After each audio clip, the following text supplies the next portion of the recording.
What's up everyone, how are you all? Today we are back with another blazing Naruto story.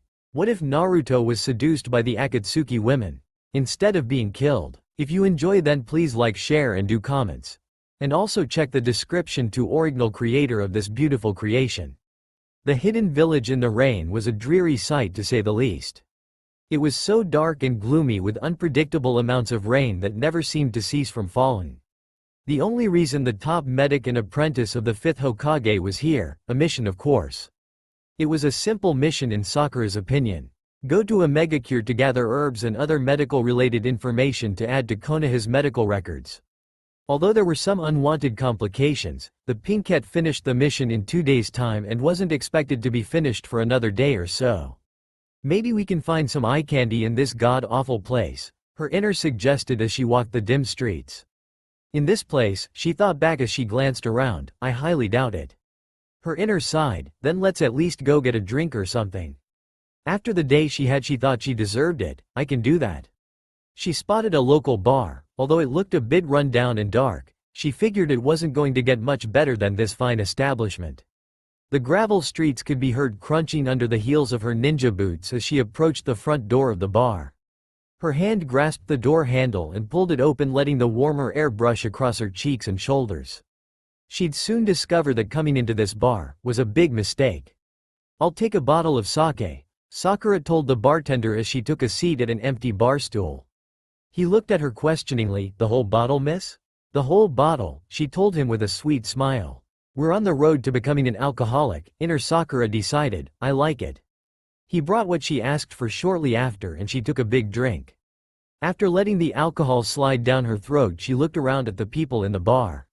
They were mostly villagers out for a couple of drinks, more so men, but a few women out looking for attention or an easy lay and the occasional off-duty shinobi here and there. But out of all the familiar faces she could see, she saw some she wished she hadn't. Entering the bar from the back entrance quietly, but not quite stealthily enough, were 6 famous missing ninjas and members of the feared gang, Akatsuki. Well, this has been fun, but I feel as though I've just overstayed my welcome, she thought to herself as she turned around quickly and took another large swig of her drink. Oh come on, they're not a threat to us, her innard protested, plus we just bought a whole bottle of sake and we shouldn't let it go to waste on account of them. There's 6 of them for Kami's sake, she told her inner, although I'm strong, I can't take on 6 Akatsuki by myself. Especially not in a place like this. Well hello, the voice stopped to hiccup, they're beautiful. That same night some members of the most well-known criminal organization were finishing up their missions and meeting up to discuss their future mission status. It was rare that they all met up in person, but when waiting for a meeting with leader, they had to be close by. Their current spot was at the local, remotely busy, bar in a booth near the back of the establishment. Why the fuck did we have to get here so damn early? The irritated Jashinist asked as he slid into their large booth near the back of the bar. All of you be quiet. With no questions asked, the quarrel silenced besides a few deathly glares from the group. Itachi had that kind of effect. Kisame grunted and took a drink of his sake. Seriously, I can't get a drink anywhere without you pansies fighting. Not that they were concerned about causing a scene. This was Akatsuki territory anyway. I don't give a shit about drinking, Hidan spoke again. I just want to find a hot bitch. Shut up Hidan, I'm really losing my patience with you at the moment, the red-headed puppeteer grumbled from his spot in the booth. Fuck you Sasori, this is exactly the shit I didn't miss when your dumbass was dead. And your arrogant voice is something I will never miss, Sasori replied with a small smirk. Deidara snorted before he took a drink, I second that statement, yeah. Kisame grunted and finished off his glass, looking at the empty container, I need another drink. At that moment there was some sort of commotion at the front of the bar involving a woman and a man, who was currently flat on the ground holding his face in pain. I fucking need some of that, Hidan said letting out a throaty groan as he signaled to the female. All the men turned their attention to the new commotion and let their eyes scan over the woman's face and body. Flawless milky skin, well-toned body, bright emerald eyes, vibrant pink hair, and a Konoha headband. A familiar face, Itachi's voice spoke up. A gorgeous familiar face, to say the least. Deidara let out a laugh as he looked from the girl to Sasori. Hey Donna, isn't that the girl who killed you? Yeah. Sasori hardened his look into a glare, but amusement was evident in his brown eyes as he continued to scan the kunoichi. Kisame let out a deep laugh as a sharky smile moved to his lips. What are the odds her pretty little self would be here the same night as all of us? Kakuzu, isn't she worth quite a bit in the bingo books? The stitched man moved his gaze over to his bingo book, looking between her and her full page of information, quite a bit indeed. Then why don't we get acquainted with Miss Sakura Haruno, shall we? Kisame decided as he called over a waitress, never taking his eyes off the pinkette. In fact, none of them did. Sakura sat back down from the current scene that she had just caused and brushed some stray pink locks from her eyes. Her inner laughed, he really shouldn't have tried to hit on you then grab your ass. I still think you should have let me deal with it. Am I giving off a vibe that says, I really want to deal with your pathetic shit today? She asked herself as more sake made its way past her lips. Nope, her innard replied with a smirk. I didn't think so either. Excuse me ma'am, a voice spoke briskly from her left. Ma'am, we don't look that old. She looked up to see one of the waitresses, with a slightly jealous look on her face, next to her with her hand over her hip. The pinkette raised her brow at the female. Yes? The gentlemen at the back table are requesting your presence, she told Sakura with a roll of her eyes. Now. Oh fuck. Just when I had begun to forget about them. I say we go over there. What? Are you crazy? What? They're hot, and if they wanted to kill you don't you think they would have attempted to by now? Just tell them I'm not interested, she told the already ticked off waitress as she took another drink. Fine with me, she replied with a bored tone and quickly walked back over to the booth. Okay, so I'll finish this bottle and quietly take my leave, she told herself as she peeked back over to the waitress who was just now breaking the news to the table of criminals. She saw the blue man, Kisame, smirk then look over at her with a predatory glint in his beady eyes. Great, leaving now. She left her bottle at the counter and stealthily moved over to the door, trying not to bring too much attention to herself. Grasping the handle and pulling the door open, she thought she was free. Of course it couldn't be that easy. A black tendril of what looked like hair pushed the door shut again and completely covered the door, preventing her from leaving. Shit. Her head whipped back around to glare at the table, also noticing the tall stitched man being the culprit behind the inescapable exit. Suddenly she felt an almost familiar pull on her body, like small strings moving her. It was weak at first, then it got stronger, making her whole body move. No way. This can't be happening, she thought to herself as she recalled a fight with a, known to be dead, red-headed Akatsuki member. The strings made her legs move to bring her over to the back of the bar, right to the dreaded booth. Pleasure to have you join us tonight, Sakura, Sasori told her with a devilish smirk as she stopped in front of the table. She absolutely hated the way he spoke her name. All she wanted to do was wipe the smirk off his face and then pummel it into the ground, again. Sounded like a great idea in her mind, it was more so being able to pull it off with the situation she was currently in. Then what the hell do 6 Akatsuki members want with a Konoha no Ichi at this point in time? She spit out heatedly. Something lit up in the missing ninja's eyes. What would be the best way to put this? Kakuzu inquired with a smirk as he gazed around the table. Amusement, the puppeteer spoke. Entertainment, the bomber added in as his fingers traced patterns along her shoulder. Your fine ass, Hidan spoke up as he gave her a seductive look. She chose to ignore that comment. A familiar laugh was heard from the blue missing ninja. What we want is a little bit of. He paused to think of the right words, then let a smile return to his face. Pretty company. Her eyes held the emotions of shock, confusion, and pure hatred for the men.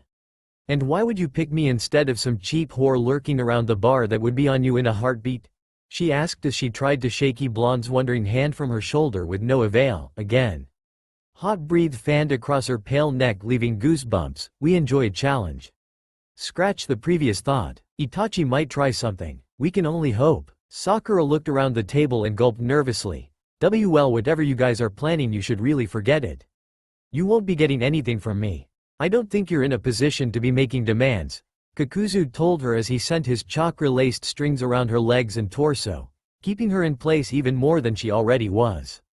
The puppet master loosened the amount of chakra flowing through his strings, giving the pinkette a bit more room for movement, but not too much. The pinkette tried to break the strings with her own chakra, but the strings Sasori still had in place were preventing her from doing so, along with the ones Kakuzu just added. Fuck this right now. She growled in frustration and tried to struggle from her restraints. You bastards are really starting to piss me off. Let me go already. Man, this bitch is feisty. Hidan spoke up as he allowed his eyes to roam over her body as she tried to move in her restraints. I fucking love it, seriously. Her head whipped around, letting him see how her eyes held a murderous intent. That was enough to send him over the edge, and all he wanted to do was jump her bones right then and there. Aw fuck, he cursed and looked over to Deidara. Pansy boy, quit hogging her and move the fuck over. Yeah right, the blonde snorted as his hand drug across the kunoichi's bare arm. Sakura and I are enjoying ourselves, yeah. She raised an eyebrow and glared at the bomber. You may be enjoying, you sick and perverted self, but when I get out of these restraints I'm going to rip out your vocal cords, pummel your face into the ground, and rip your arms clean off the rest of your body. That's fucking hot, the violet-eyed man groaned. Kisame chuckled, yet again, and took another guzzle of his drink. Sounds to me like she's not enjoying herself. Deidara gave the female a twisted smirk. We can change that, yeah. Before she could insult something about him again, she felt a wet sensation slide up her arm. Her reaction was quick as she jumped a bit and looked to the arm that Deidara had his hand on. The mouth on his palm was tracing its tongue along the skin of her arms. I would love to see what else he could do with those hands. Trying to break away, she still couldn't take her panicked eyes off the artist's wandering and continuously licking hands. The blue-eyed male took the chance to move his mouth to the pinkette's slender neck and kiss it on the pale flesh. A surprised gasp escaped Sakura's plump lips as a pink tinge made itself known across her already rosy cheeks. She tried to move away from him, but his arm kept her in place, also giving her skin a little nip to try to send the signal not to try escaping him again. What the hell do you think you're D? Another gasp escapes her mouth as he found a sensitive spot against her neck. He smirked against her skin. The feeling of a new warm hand made itself known on her exposed thigh, tracing fingers up and down lightly over the sensitive flesh. Uchiha, she growled out, trying to distract herself from the blonde attacking her neck. What do you think you're doing? The smirk was small, but it radiated off his handsome face. Relax, princess, Kisame told her as he leaned against his elbows in the table. I think you'll enjoy it. Struggling again, she glared at the blue man. Shut up, you overgrown shaw. Deidara chuckled against her skin again as his hand had moved from her arm to her small waist and gave it a nip through her shirt. How the fuck am I going to get out of this one? Simple, you don't and you enjoy yourself. Her inner told her with a smirk as she looked around the table. Is that really so difficult to understand? This is why I really hate having you around all the damn time. Her thoughts were cut off as the no longer stoic Uchiha buried his nose in the crook of her neck that wasn't being assaulted. His hot breath blew against her neck, making her shudder, while strands of his long raven locks brushed against her shoulder and collarbone. Slender fingers continued to caress the skin along her thighs and brushed up her hips to her waist. Her eyes were shut and her mind was trying to tell her reassuring phrases. It wasn't working out so well. This has to be a dream nightmare. She corrected herself. This isn't real. It can't be. This isn't an illusion, Sakura, Itachi whispered in her ear, breaking her from her thoughts. This is real. You know what's real? She asked breathily to the Uchiha. The fact that my fist is going to implant itself in your face, permanently. How about we make a deal? Kakuzu proposed as he watched the girl struggle between his comrades. Her emerald eyes narrowed dangerously at him. What kind of deal? He leaned his elbows on the table and rested his head against his knuckles, an exchange of some sorts. She tried to shrug the two men off her person again, but continued to have her attention on Kakuzu. Continue. With pleasure, yeah, not you. Kakuzu smirked at the flustered yet curious female. Your reward would be information regarding our organization. Her tone was hesitant. In exchange for? You, Sasori answered for the stitched man. Her breath hitched in her throat. What exactly do you mean when you say me? We want you to spend the entire night with us, yeah, Deidara told her between kisses. And us alone. Speaking of us, Sasori stated lowly, turning his attention to Deidara. You need to move, now. The blonde looked irritated but didn't say anything as he gave Sakura one last kiss on the neck and traded places with the red-haired puppet master. The pinkette let out a sigh of relief, but it was short-lived as the redhead made his presence known by taking hold of her chin and making her face him. Think of it as, he paused for a moment and moved his mouth to her ear, a seduction mission. A shiver came before her well-thought response. And how do I know you'll actually give me any information? Why should I believe you when it's obvious that you could just take what you want at this very moment without a fight from me? The quiet Uchiha's smirk returned to his godlike features as he whispered in her opposite ear. We prefer to have it from you willingly. Hidan snorted and looked the kunoichi over again. Shit, says you. Sakura tore her chin away from the puppet master's hold and looked over to Itachi. Again, how do I know that I'll get my end of the exchange? Kisame took a drink. The smirked at the pinkette. Sakura, do we really look like the kind of guys that go back on a deal? She raised an eyebrow at the ex-mist ninja. Your sarcasm isn't appreciated. In fact, you are the people I would expect that trait the most out of anyone. I'm hurt, he told her with the same grin on his guild face. Swallowing nervously, she looked around at the predatory glint in the men's eyes. So let me get this straight, they want me to pretty much seduce them for information. It can't be that easy. There has to be some sort of catch. Hell, do it for the hot male attention. The information is just an added bonus. You're such a pervert, you know that? Her inner chuckled. I'm fully aware. Let's just say I were to do this. She started as she finally let herself relax in the bindings. What are you expecting me to do exactly? If it was possible, their expressions were more mischievous than before. Deidara let a lopsided grin play across his handsome face. Whatever you want, yeah. Just make sure it's exciting. Sasori chose that moment to run his nose along her jawline. I'm sure that won't be hard for you though, doll.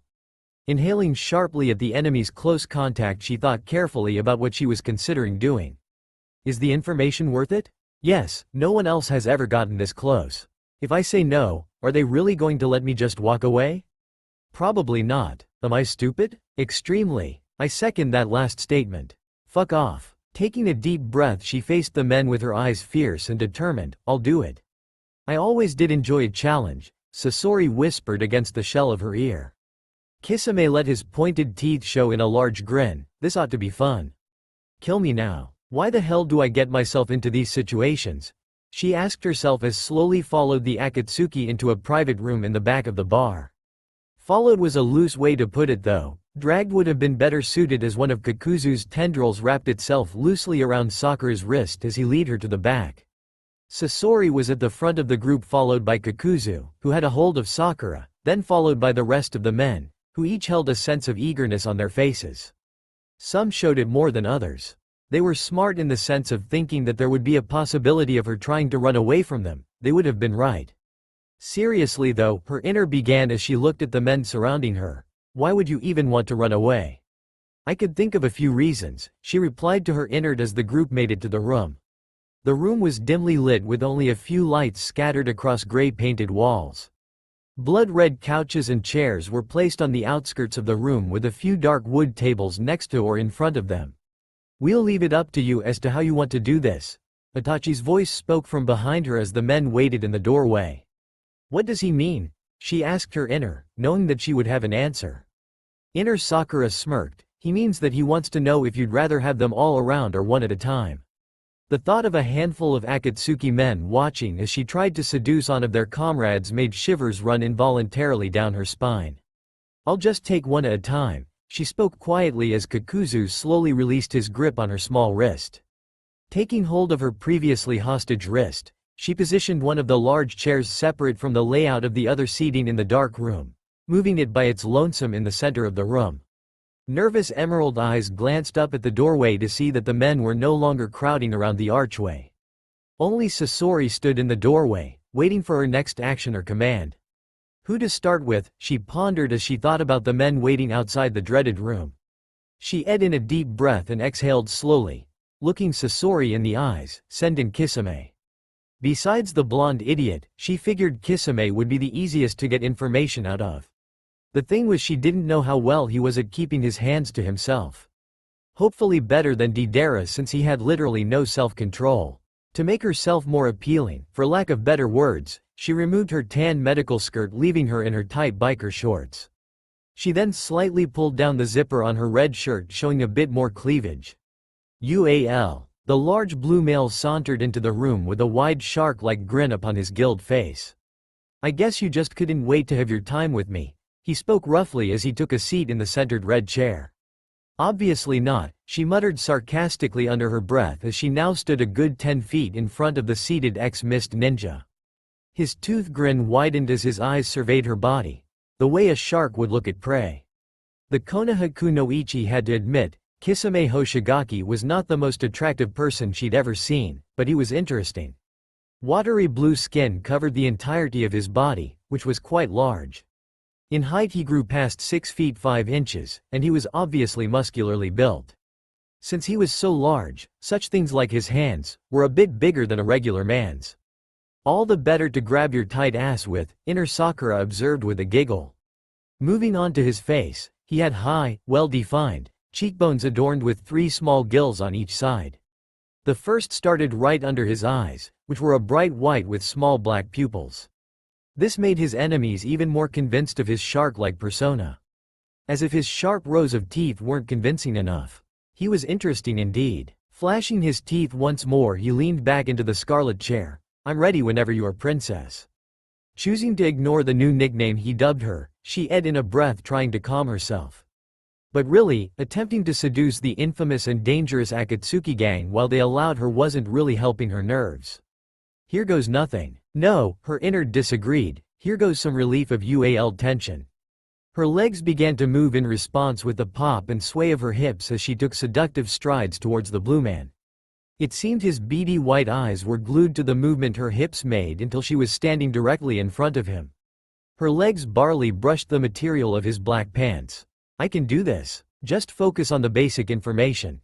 Her posture changed as her upper half leaned in slightly, enough for him to catch a glimpse of the tops her ample S hidden beneath the fabric of her maroon top. He didn't gaze long as he felt her smooth hand run down the length of his face down past his neck, fingertips leaving a small sensation as they continued their path until they stopping right under his collarbone. She began to move to one side, making her way behind him, dragging her finger across his shoulder all the way over to his broad back.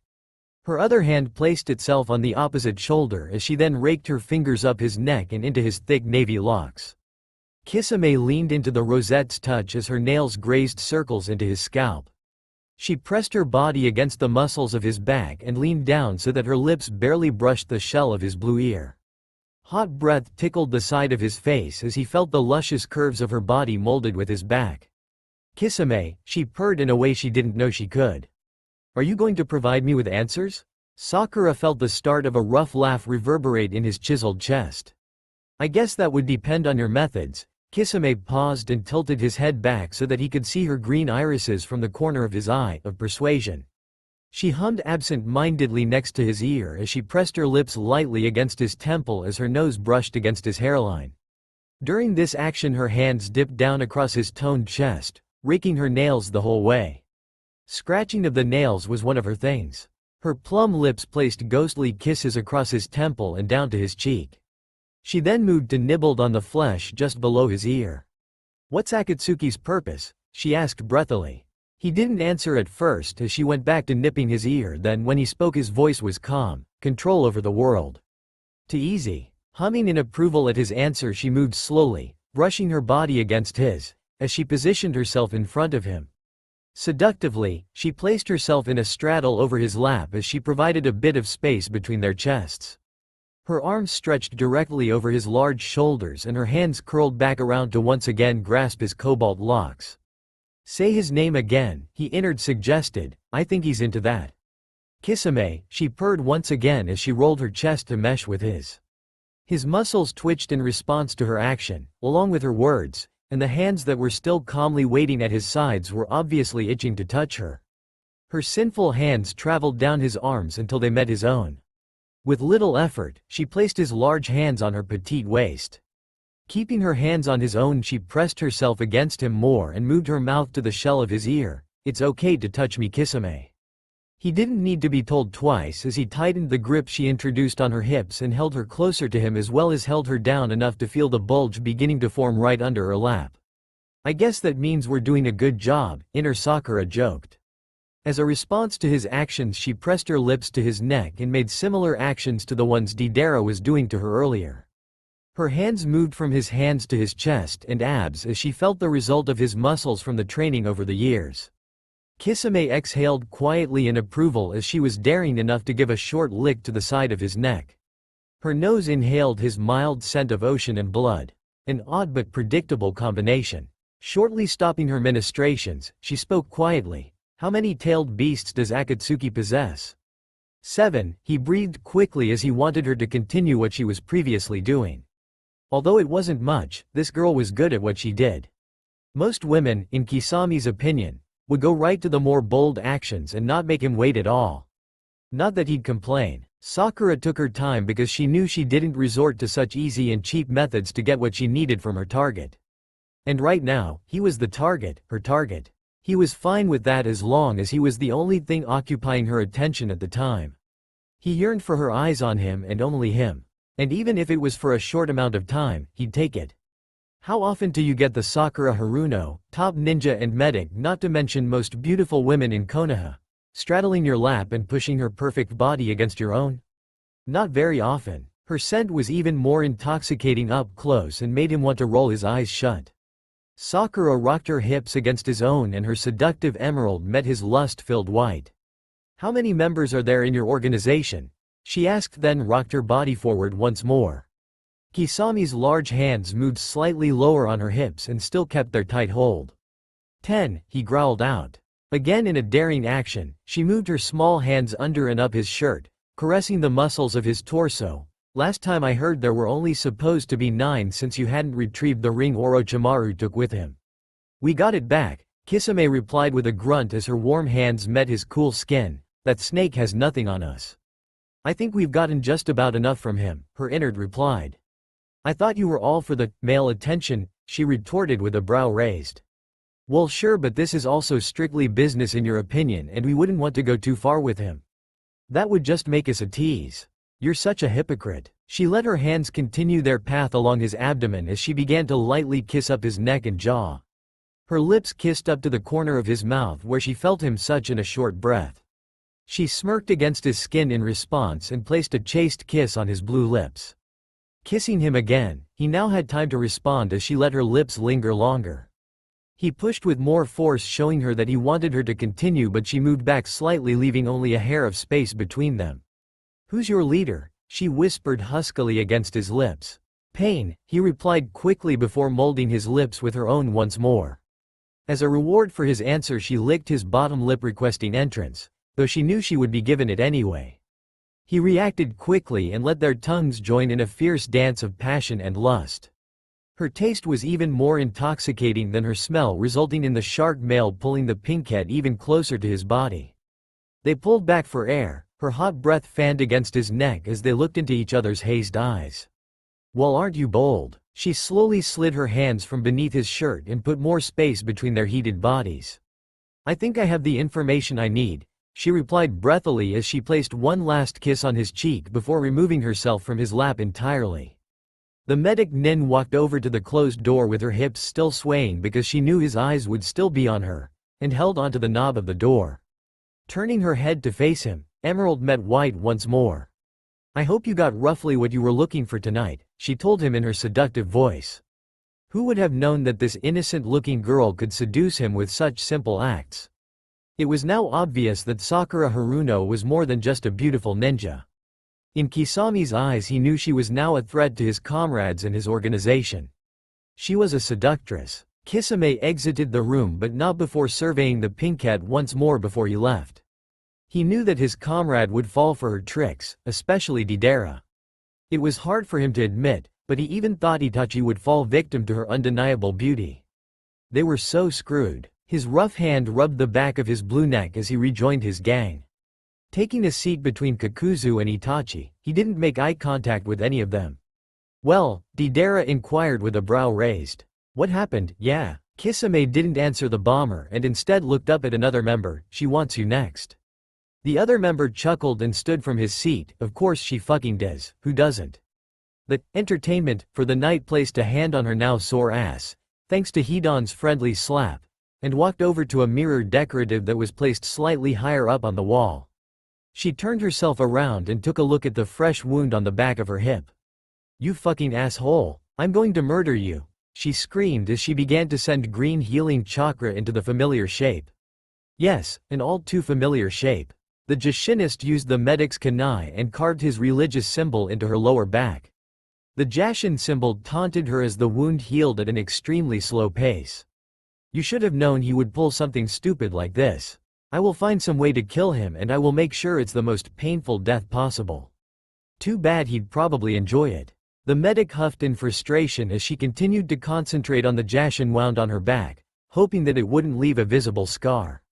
Sure, she didn't mind having some battle scars, but having that man's religion scarred into her back for the rest of her life didn't sound too appealing. By the time she was mostly finished, the wound had pretty much vanished except for a barely visible triangle. She took her blood-covered hands away from her now healed wound and tried to calm herself by exhaling a frustrated breath. I'll just do something about it later. But I will get rid of it. Sakura turned to the doorway and noticed Itachi standing there with a hardly noticeable smirk on his perfect features. Sending a glare in his direction, she began to make her way over to the door but stopped when he blocked her pathway with his slightly larger form. It was true that Itachi Uchiha was one of the shortest in the Akatsuki group, reaching about 5 feet 7 inches, but he was still taller in comparison to her 5 feet 3 inches form. With this height difference, the medic ninja received a nice view of the outlining of his muscles through the tightness of his shirt under the famous Akatsuki cloak. Sakura exhaled, raising a manicured pink brow at the elder Uchiha before she held up her bloodied hands. Unless whoever's next wants blood on them, I'm going to go wash this off. Itachi then did something she wouldn't have expected. He took her blood-covered hands in his own, examining the pale skin under the red liquid. He gave her another smirk before she tore her hands from his grip and moved past him with a scowl, trying to get away so he wouldn't notice the slight pink tinge that appeared atop her cheeks. Glad to see you're still alive, Kunoichi. Kakuzu spoke up, noticing her rather foul mood as she walked past the group, her shirt still tied, giving the group a nice view of her sculpted abdomen. She turned back to face him and flipped him her middle finger as she continued to walk. When she reached Hidan, no one was able to stop her chakra-filled punch to his jaw.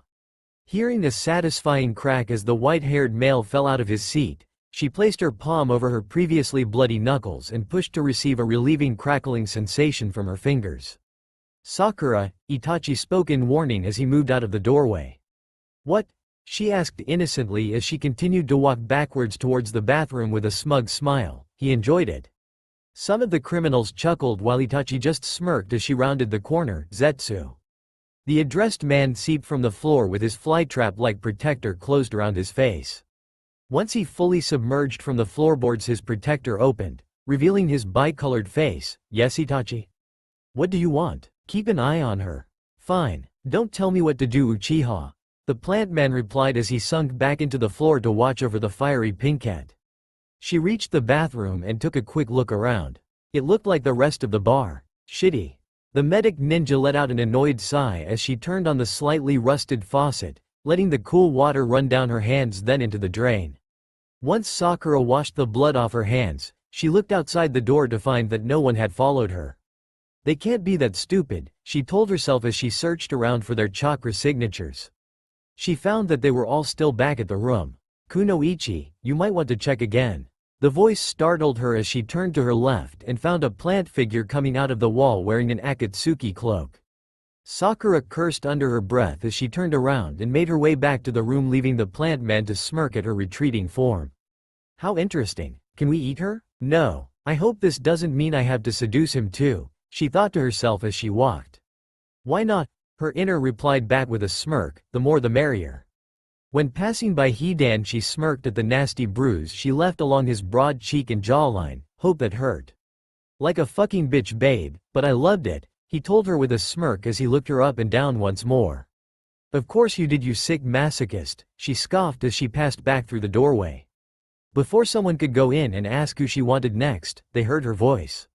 Send in the blonde. Deidara smirked and stood up from his seat. Hidan let out a rough laugh. You're so much of a fag she calls you by your fucking hair color. Seriously. The bomber ignored the comment and entered through the seductress's room, shutting the door behind him. As he shut the door, he looked up at the beautiful woman he had helped convince be their entertainment tonight. He could sympathize with Sasori on his idea of art for this particular instance. Sakura was of course eternally beautiful, But the way her emotions flashed across her features then changed in the next instant was true art. Her emerald orbs were perhaps that factor of her being that drew him to her. She was perfect, in every way. Deidara wondered if the Leaf Village even realized what a treasure they held within their hospital walls. She was beautiful, smart, and as strong as any man, and every part of her was art. The way her toned legs flexed, the sway of her hips as she moved, the swish of her pink locks, the way her eyes lit his heart aflame, perfection. Pure perfection. And for a while, she would be his. Focus her apple eyes on him, only him. And with the way she was looking right now, he would take whatever he could get from her. There she sat in a chair only 10 feet away from him. Milky legs crossed one over the other revealed in her short biker shorts. Her hands gripping the seat of the chair with her back slightly arched, showing off the luscious curves of her chest.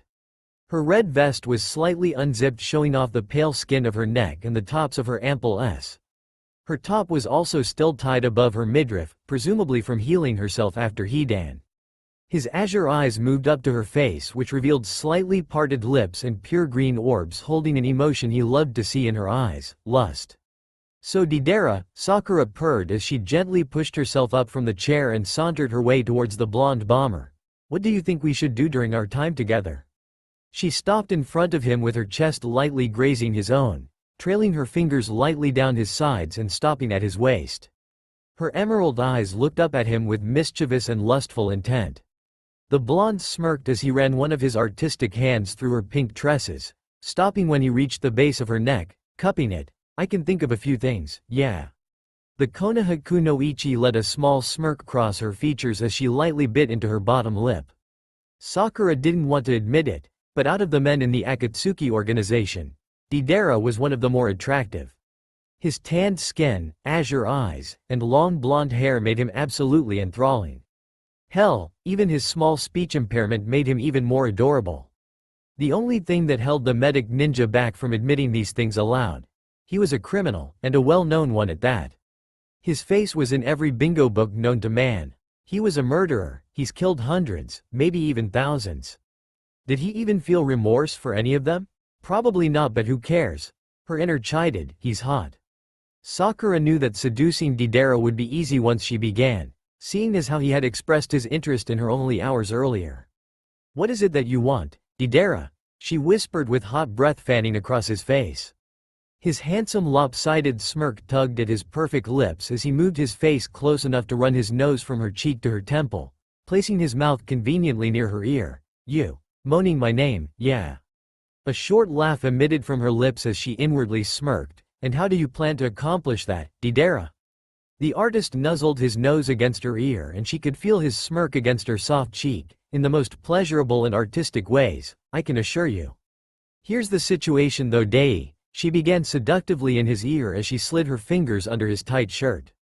The medic moved her hands slightly up to his chiseled abdominals, feeling the warmth and hardness of his muscles rippling under her touch. If she were a lesser woman, she would have given in to her desire to jump his bones right then and there, but she knew she had to keep her composure if she was going to get anything out of him.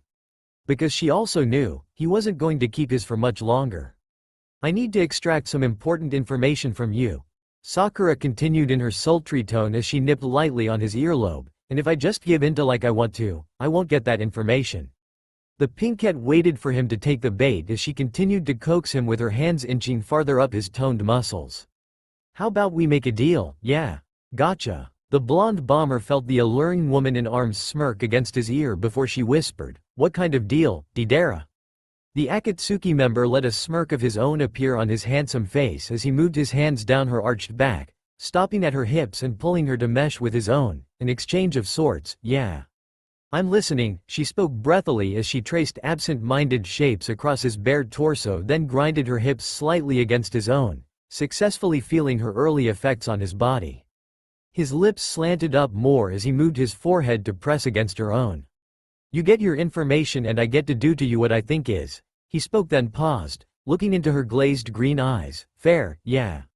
He likes to play dirty, her inner commented as she looked over the blonde. I can get behind that. Focus, you deprived pervert. Not that I'm complaining on the proposal, but what would you be getting out of it? Sakura questioned as she brushed their noses together. Don't assume everything I'm doing will just be for you. Yeah, he whispered deeply with his ever-present lopsided grin as his thumbs rubbed circles of their own along her hips. Not gonna cut it. Do it your way, girl. She hummed in approval at his answer. Standing up on her toes to reach closer to his lips, she removed her hands from under his shirt and ran them up to his shoulders. Her hot breath mixed with his own as she began to speak. We will be doing this my way. First question, she breathed against his close lips with a small smirk added to her plump lips. Why is it that you joined the Akatsuki? At first Deidara had planned to say nothing, but slowly and surely he felt the medic's hands rake up to the back of his neck and tangle into his long blonde locks.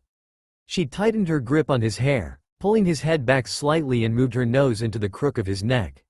She inhaled his scent of clay and the forest before she rocked her hips more with more deprivation against his own. The rosette felt Deidara release a quick exhale across her scalp from her ministration, and she could only smirk. The blonde then moved his hand artistically down her sides and settles then along her superb hips. This may be much easier than anticipated. I left my village to work as a terrorist for anti-nationalists. Yeah. He breathed deeply into her pink tresses as she raked her fingers in a massaging affect against his scalp. The Akatsuki just paid me better for it. Purring in his ear with approval to his answering, she lightly latched her teeth to his earlobe. I'm sure you went out with a bang. Deidara let out a short laugh as he moved his hands slightly up her torso across the bare skin of her waist, leaving her skin tingling at his warm touch. I don't go out any other way, yeah. It was easy to catch the double meaning in his words. And if someone couldn't understand the suggestion behind his language, his evocative smirk would have given it away. Let's test that theory, Sakura suggested as she hovered her lips over his own and then closed the residual space between them. His lips were faintly softer than she had expected them to be, but were still slightly rough for reasoning she could only conclude to be the wind from riding his clay bird. Starting slow at first, their lips molded together nicely. Then the bomber began to be more daring in his actions as he slid his tongue across her bottom lip. She accepted his offer and their tongues commenced in a battle of dominance. Woohoo! Her inner chanted with a cat-like smirk, get it girl. Sakura's lungs began to burn for air and she wanted to pull back, but the dominant blonde continued to push the kiss, responding with even more hunger against her plump lips. Inventive hands still held firmly onto her waist as his tongue artistically moved around her mouth. He was literally and metaphorically taking her breath away. When he finally released his hold on her mouth, he pulled away, looking at her half-lidded eyes with his own, a small smirk forming across his lips. For now, she panted with a pause as she looked into his deep azure eyes. I'll take your word for it. Next question. Continue. Yeah, he told her as he moved his lips down and began to mimic his previous actions of kissing and ing along the sensitive skin of her neck. Besides the one tail, she paused as she ed in a quick breath caused by Deidara-ing along the junction where her neck met her shoulder. The blonde smirked against her skin. What other biju were you assigned to capture?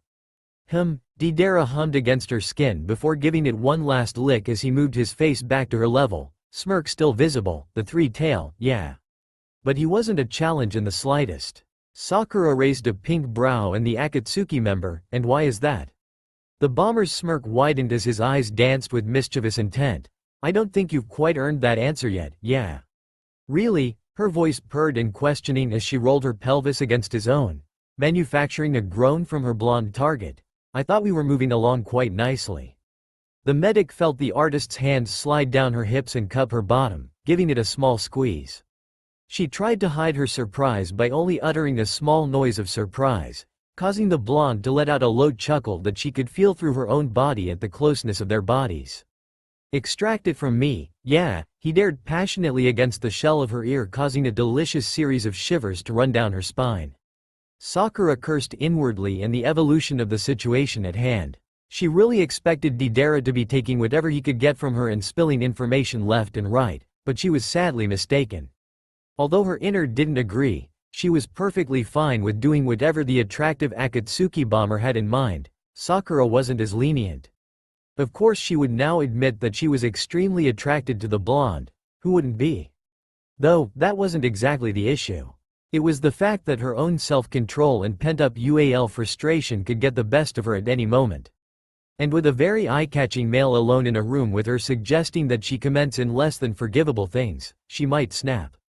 Let him have his way with us, inner Sakura begged. Do you forget that he has mouths on his freaking hands? Oh, the marvelous things he could do with those hands if only you'd let him. Shut up, she shot back. I have enough problems right now as it is and I don't want to deal with your deprivation comments. Her inner let out a laugh. I'm not the only one that's you ally deprived right now, honey. Admit it. She cursed her inner when she was right. By coming up with a quick plan of action to get the remaining answers out of her tough target, Sakura moved her hands to the male's shoulders and pushed him back until he landed on the soft red couch. She took this opportunity to straddle his waist and look down at him with a seductive smile. It would be my pleasure, she whispered hotly as she moved her hand up to the zipper of her vest, pulling it down in a painfully slow manner. Since Hidan, being the asshole that he is, ripped off her chest bindings with her own kunai when they were playing their little game, the pinkette had nothing underneath her vest. She zipped it down until it met the fabric where she tied off the end of the vest just above her midriff. Deidara's eyes were glued to the larger amount of cleavage that his eyes were granted with and moved his hands to her hips and slid them slowly up to her waist before looking up into her emerald eyes. Sakura smirked and leaned down until their noses were touching. If you give me an answer, I may even let you touch me. The host couldn't control the beast. Deidara quickly replied as his hands continued to inch up to the pale skin of her torso. The boy was so out of control that he couldn't even dodge our attacks, yeah. His collecting was quick. Boy? The pinkette questioned to herself with saddened shock. He was only a boy? His comment made Sakura want to punch him square in his handsome face. There were so many insulting and rage-filled comments she wanted to say to him, but she knew he wasn't like Hidan. If she went off on him, it would be over and she would have lost her chance and any information. She just had to bite her tongue and try not to think about him or his comment. That came to be a hard task once she felt his larger hand slide into the zipped open side of her vest and lightly cup her. Deidara looked up at the pinkette of his desires and noticed her lips were parted and her eyes glazed over with lust, both good signs. To say that Deidara was turned on by the seductress currently straddling his waist would be an understatement. He made sure that she knew he was attracted to her early on in the night, but the moment she kissed him, he was done for. If she promised a heated kiss like the one she'd previously given him for every answer, he would have taken it, but she didn't need to know that. He was perfectly content enjoying the softness of her body under his touch. With logical thinking, Deidara figured he would be asked a few more questions, then his time would be up. He knew that he needed to make the most of the opportunity he was given with her. This was a once-in-a-lifetime chance and she had yet to moan out his name. He would make sure she was moaning his name before she was finished with him. He continued to work her slightly harder, causing her to let out a short gasp. Moving his other hand to copy his actions occurring on the other, he watched her bite her bottom lip to suppress the sounds her body wanted her to express. Sakura, yeah, Deidara called out lowly as the pinkette dipped her head slightly and bit harder into her lower lip. She knew that he wanted her to moan or gasp or make any of pleasure-filled sound that he was causing her to produce, but she knew if she did he would lose control and she wouldn't be able to rein him back in. But he was working wonders with those artistic hands of his. That must be one of the pros with working with clay all the time. He was kneading her like he would his art, and that fact was turning her on in a weird way. You won't get what you want until you answer one more question, she breathed out as he continued to work her bust artfully. The blonde sounded from his position below her as he continued to move his hands around her perfect mound of flesh. What's the question then? Yeah. Who is? She began as her hands gradually slid down her sides and around the tie in her vest, undoing the knot and steadily sliding the red material off her creamy shoulders, revealing her naked torso to his hungry gaze. Your most recent target? Deidara's mouth went dry at the sight of her completely bare torso, exposing her perfect pale skin to his lustful azure eyes. She had few scars, but he believed they accented her beauty that much more. The scars revealed to him that she was a strong and powerful woman who wasn't afraid to take a wound for who or what she believed in. She also believed in idea of art, an idea that was progressed through the advancement of her chakra-filled fists. He could personally get behind that. Her imperfections made her that much more human, and that much more desirable in his eyes. The young Akatsuki member slid his hands away from her down her sides, and back again before sitting up and pressing her naked chest to his cloak-covered one and burying his nose into the sensitive crook of her neck. Sasuke Uchiha. Her breath hitched in her throat, and Deidara felt it. He was aware that Sakura used to be teammates with Itachi's younger brother, and he may have heard that she used to have an infatuation with him, but according to his sources that ship had sailed when the traitor left the village to go to Orochimaru for power. Deidara didn't dwell on the thought long. After all, Sakura still had be satisfied, and himself rewarded. He moved back to give his hands enough space to quickly make their return to her chest and gave her a reminding squeeze to bring her back from any thoughts she was wrapped up in. She gasped from the sudden treatment and looked straight down into his blue eye. The look on his face made her bite her lip in anticipation. His perfect nose met with hers as his hot breath mixed with her own. Ready, yeah? Not giving her any time to answer, he smashed his lips passionately onto hers as the mouths on his hands opened and began to lavish her exposed breath.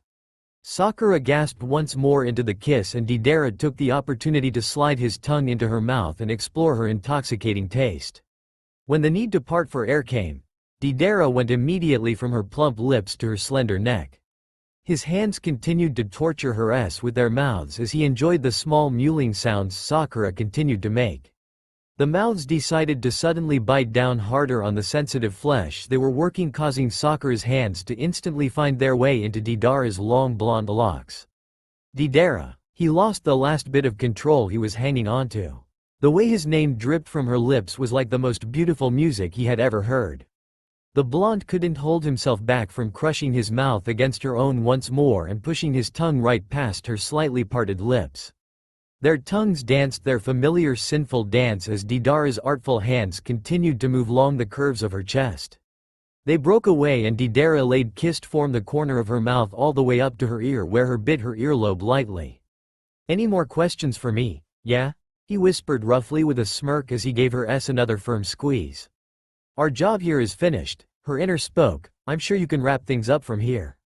Sakura's fingers tightened in his hair as she opened her half-lidded eyes and exhaled a breath. "I think we're done here." Deidara let out a short laugh. "I could sure go for a couple more questions, yeah." Sakura smirked and used the hands that were tangled in his hair to pull his head away from her own. "I don't doubt that for a second." Quickly jumping off his lap, she picked up her discarded rest vest on the floor next to the small red couch and pulled it back over her shoulders before zipping it all the way up. She turned around to face him and noticed the slight look of disappointment at her more clothed attire. She smirked and began to sway towards the door. "But I have other people I still need to see." Deidara inwardly scowled at the other men that still got to have a chance with his cherry blossom tonight and stood from the couch. He made his way over towards the door where she was leaning against the frame. Moving to stand in front of her, he placed his hands on either side of her head and leaned in so that their noses were touching. "I wouldn't mind doing this again sometime, yeah." Inner Sakura snorted, "Well duh." The medic ninja placed her hands lightly against his chest before leaning in and giving him a chaste kiss upon his lips, then pulling back and giving him a smirk. "Sorry babe. That probably won't be happening." Her hands filled with a small amount of chakra and pushed his body away from hers. The blonde regained his composure and raked his eyes up her body once more before moving to the door. He opened the door and gazed back at her once more with a small smirk. "I'll take probably, yeah. Bastard." And with that, he shut the door behind him. He had his chance, and he didn't regret the way it turned out for him. What he did regret was becoming attached. Attached to someone who used her body as a sinful piece of art. And what a sinful piece of art it was. Contrary to popular belief, seduction was a much more difficult task than it was made out to be. Firstly, you have to have an objective, such as what exactly you're trying to receive from your client. Secondly, you have to have a plan of action to achieve your set forth objective. And lastly, you have to successfully put the previous steps into action in order to achieve the overall charge. Breaking it down into 3 simple sounding tasks makes it seem like a piece of cake, but there are so many other technicalities that one has to take into consideration for this task, such as the differences between clients. The biggest one being the methods that they preferred to be seduced. Some were playful, while others were unruffled. Then there were those that were flirtatious, whilst others preferred to get right down to business. This is why, as a ninja of the female gender, Sakura was trained to handle more obvious changes in taste between her varying clients for her assigned seduction missions. For situations such as the one she had currently wrapped herself up in, there was nothing that could have prepared her. Ino's talks about what a guy wants in a certain situation couldn't help her. Not even the talk Tsunade gave her about the more difficult targets. She was pretty much going in blind. The only thing known about the Akatsuki was what was in the bingo book and what information was passed on from the ninjas who survived in battle, which weren't many. All the members of the Akatsuki weren't even in the bingo book because nothing was known about them. The whole reason that Sakura Haruno, top medic and Anbu-level ninja of the village hidden in the leaves, was currently in this situation was to gather information that no one before her had the chance to collect. She should consider herself lucky, but she didn't. Normal women, or women that weren't enemies of the Akatsuki, would jump at the chance to get to be with almost every member because it's a slim to none chance in the first place. Even in Sakura's lessened alcoholic state, she would admit that if they weren't infamous criminals and murders she would probably go for a chance. But sadly, they were, and she was stuck with them until she had given each of them a turn with her. Thinking back to her current unofficial mission, she slid down the length of the closed door until she sat on the floor with the entrance as support for her back. Who to pick, she pondered over in her brain as she rubbed her aching temples and kicked off her high boots. Cammy, I need a drink. If you already have a headache, I feel as though that's not the best plan of action, her inner chided. At this point I need something to keep me sane, she replied back to her innard. And alcohol is the best thing for that? She sighed and ran a hand through her tousled pink locks. Probably not, but I want it anyways. Alcoholic. Pervert. Touché. The pinkette let out another sigh as she pushed herself off the floor and stood with her hand waiting on the door handle. Taking in a calming breath, she turned the handle and cracked the door open. Send in Kakuzu, she instructed as she began to shut the door once more. And tell him to bring me some sake. Once the door was closed again, Sakura made her way over to one of the blood-red couches and took a seat. Crossing one leg over the other and laying her arms along the top edge of the furniture, she leaned her head back. How the hell am I going to pull off seducing the money grubber of the Akatsuki? After the door shut behind the pinkette once more, the Akatsuki turned their attention to the member that was to venture into Sakura's domain next. Hidan let out a crude laugh. S for you, Stitch bitch, she has to fucking drink before she can take care of you. Kakuzu just let a small smirk appear under his masked features as one of his black tendrils returned with a bottle of sake in its clutches. It's more likely that she has to drink because she can't cope with the thought that she was alone with you for so long. Fuck off, Stitches. The Jushinist shot back to his partner with a scowl set on his features. The financier for Akatsuki kept the same smirk hidden under his mask as he opened the door to the back room and shut it immediately behind him. His forest green eyes looked up to the red couches to find Sakura luxuriously leaned into the cushions with her head thrown back to rest on the top of the furnishing. Her pink hair spilled across the top of the blood-red cushion, showing the contrasts between her hair and the rich color of the fabric. Her eyes were closed but her lips were slightly parted as she released a silent breath into the air. I hope that you managed to bring some sake with you. Her voice spoke evenly as her position never faltered. The tendril of thick black hair that was holding the bottle of alcohol moved forward and placed the container in the pinkette's lap. As it released the bottle and began to retract, Sakura could feel the feather-light brush of its coarse texture against her exposed thigh. Her eyes slowly opened halfway and her emerald orbs sparred a glance down at the jug of sake. Good man. He watched her delicate and slender finger grasp the stopper on the new bottle and pull it off in one quick movement. She brought the jug up to her nose and inhaled the sweet scent of her alcohol of choice before placing her perfect lips at the entrance and tilting the liquid down her throat. It was unusual, but he found her actions quite seductive in a sense. Once she finished her swig, the pink-haired medic pulled the drink away from her mouth and released a contented sigh. So Kakuzu, let's cut to the chase. He was slightly surprised at the forwardness of her tone but continued to listen regardless. I know that you won't fall for my tricks as easily as your partner and comrades did. She spoke lowly as she tilted her head down and gazed up at him with half-lidded eyes full of mischief and lust. So the question is posed, how we are to proceed. Kakuzu was aware that the female sitting in front of him was young in years, but he was amazed at how mature she was sounding as the words regarding seduction flowed from her lips.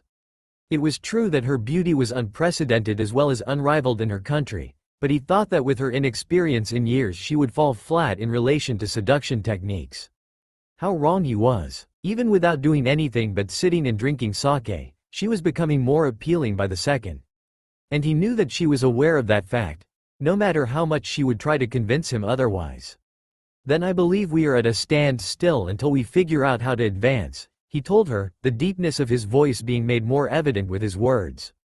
She hummed in approval at his reply as she rubbed the unoccupied red cushion to her right. Until then, why do you have a seat and drink with me? Kakuzu realized that once he sat down next to her, their game would begin, but she could be the one to make the first move, and he was ready to play. The stitched male slowly made his way over to the couch and sat down next to the Konoha shinobi, who smirked in response and passed him the alcohol bottle. He took it courteously and took a quick swig before letting his dark green eyes roam over the woman sitting next to him. One of her arms was still draped atop the back of the couch while her milky legs were crossed, letting him get a nice view of her thighs. Her scarlet vest was unzipped low enough that her ample cleavage was exposed to his lustful gaze. So, she drawled out lowly as she turned her gaze to his larger form. Is the mask you wear for a mysterious effect, or are you actually hiding something under there? He knew what goal she was trying to achieve by her statement, but he didn't want to make it easy on her. And what has led you to believe that you have earned that privilege to see what's underneath my mask? He asked her lowly, his deep voice never wavering. A small smirk tugged at her pink-hued lips as she leaned her head back onto the couch and threw him a look from the corner of her eye. I just figured that if you wanted to get anywhere during your time with me, that's the first thing you need to do to accomplish it. Kakuzu let her words sink in as he understood the underlying meaning. She wanted him to take the initiative for any interaction they were going to have, or at least show some sort of interest. The greedy Akatsuki member moved his larger hand up to the sides of his mask and pulled at the strings, keeping it in position upon his face. He grasped the unclasped mask in one hand and pulled it away from his slightly visible face. Sakura studied the man before her in close detail, noticing the things others wouldn't normally be granted to look upon. She previously noted his tanned skin with obvious stitch marks in indiscriminate places, as well as his unique green eyes surrounded by a dark red as opposed to the usual white. The medic now saw his well-defined nose and well-shaped lips edged with black stitch marks. He really isn't my normal type, inner Sakura concluded as she looked over the male. Sakura rolled her eyes at the woman trapped in her mind. Your normal type is anything with a penis. I am slightly offended by your statement, but I accept it nonetheless. The pinkette moved closer to the sewn-up man and touched her slender fingers lightly to his face, moving her fingers slowly along the lines of his sewn skin. Kakuzu didn't move, but instead kept his eyes locked with her emerald eyes that were focused on his face. He continued to remain cautious as he felt her hands move up to the cover over his head and under his forehead protector. Her nimble fingers slipped under the fabric and slided off his scalp and onto the couch as her fingers ran through his dark locks. Sakura looked at his overall appearance as her hands removed themselves slowly from his hair. She concluded that at one point, Kakuzu had the potential to be a very good-looking man, but the stitching along his skin took away from that. Much better, she whispered quietly as she let a small smile directed at the male play on her lips. From a woman's standpoint, you should lose the hat and the mask. Kakuzu hid it well, but something swelled up slightly inside of him when he heard her, in a not very obvious way, compliment his appearance. No one had ever done that before, especially a woman as beautiful as Sakura Haruno. So here's my proposition, Kakuzu. The woman before him spoke as her tone went back to business and her position went back to the way she was previously sitting. We can either trade information, as in I would provide you information regarding the whereabouts of other ninjas holding a high bounty in your bingo books, or we can take the same route as your fellow Akatsuki members. She took hold of the sake bottle once more and looked towards him before letting the alcohol bottle tilt against her lips yet again. Take your pick. In any other situation, the money grubber would have easily taken the exchange of information regarding those shinobi with a bounty hanging over their heads. But he thought back to the situation at hand and concluded this was a once-in-a-lifetime chance. A chance he would take with greedy intention. Why don't we go with the second option? He stated simply as he crossed his arms across his chest and turned his head to look into her eyes once more. We wouldn't want to disappoint my comrades. A smirk tugged at Sakura's lips as she let out a short laugh. Certainly not. She let out a casual sigh and she rotated her position to lay her back against the arm of the red furniture and her legs slowly stretched across the top of his thighs. Her arms extended behind her head as her lean muscles stretched across him and the couch. She watched as his eyes were glued to her pale and toned legs. A smirk returned to her features as she looked up at him through her long lashes. Where should we begin? Kakuzu slowly looked down at her half-lidded eyes as he rested his larger hands on her legs that draped across his lap. Isn't it unwise to be passing the advantage to your enemy? A short laugh escaped her lips. You'd think that'd be the case, but why wouldn't you take the advantage if it was presented to you? What looked to be a small smirk tugged at the corner of the financial expert's lips as he looked away, because although I am a greedy man, I know when not to go for the obvious trap. Sakura hummed in approval at his answer as she ran her left foot up the length of her calf before moving her delicate foot against Kakuzu's cheek, making him face her once more before letting her legs slowly trail down his chest before falling back into place. The dark-haired male relished the soft feeling of her skin against his own as he willingly fell into the trap she had set from the moment he set foot in her domain. Sakura smirked as she noticed his slight sense of compliance. How old are you, Kakuzu? The stitched man paused as black tendrils of hair slithered out of his hands and lightly wrapped themselves around Sakura's midsection, pulling her previously lounging body into a straddling position on his lap. I'm at least 5 times your age. The pinkette situated herself comfortably upon his lap before placing her hand nonchalantly across his collarbone and shoulders and moving her nose close enough to brush up his jawline. I tend to go for the more mature men anyways. I'll keep that noted. He noticed that her smirk returned as she leaned her forehead against his and kept her lips only a hair's distance between his own with her arms sliding around his muscular neck. What village were you originally from? He tried to move his lips slightly closer to close the distance between them, but the only reaction he received was her pulling away enough to maintain the space, the smirk still all-knowing on her features. He exhaled in annoyance. Takigakure. Very good, she praised at his answering as she moved in to provide him with a light peck upon his lips before looking back into his green eyes. Sidetracking back to your first answer. How is it that you've become so adult in years? One of his hands weaved into her hair while the other remained at the curve of her petite waist, by always containing a beating heart. Sakura exhaled with disapproval as an adorable pout appeared across her luscious lips. Now Kakuzu, answers like that will get us nowhere, she told him as she bit into her pouting lip playfully and raked her nails down his exposed chest. Give me something more specific. She felt a low growl of frustration emit from deep in his throat as the hand on her waist faintly tightened. She was aware that he knew if he wanted to receive any more from her, he'd have to give her what she wanted. I always have to have a healthy and stable heart, or hearts. Hearts? She whispered lowly as she rocked her hips against his lower region, causing him to release a short breath against her exposed neck. Yes, hearts, he answered in a quick breathy whisper of his own. She was apprehensive to ask the next question on her mind, but she knew that it had to be presented. And how exactly do you obtain these hearts? Kakuzu knew that as a medic she would be slightly intrigued by the way he remained alive, but at the same time she was a compassionate ninja of Konoha and she would be partially unwelcome to the process. I take them from my adversaries, he began to explain as one of his thick tendrils moved up the length of her pale arm and looping through the armhole of her dark red vest. Once I have them I store them until the time I have a purpose for them. Whether that be replacing another heart, or using the elemental chakra they were gifted with. The black wisp of hair circled around her top pulled down the fabric enough for him to gaze on her naked shoulder and collarbone. Sakura just sat in his lap intently listening to exactly what he was explaining. With the multiple healthy organs in my body, I can ultimately cheat death and live to my indefinite and selfish discretion.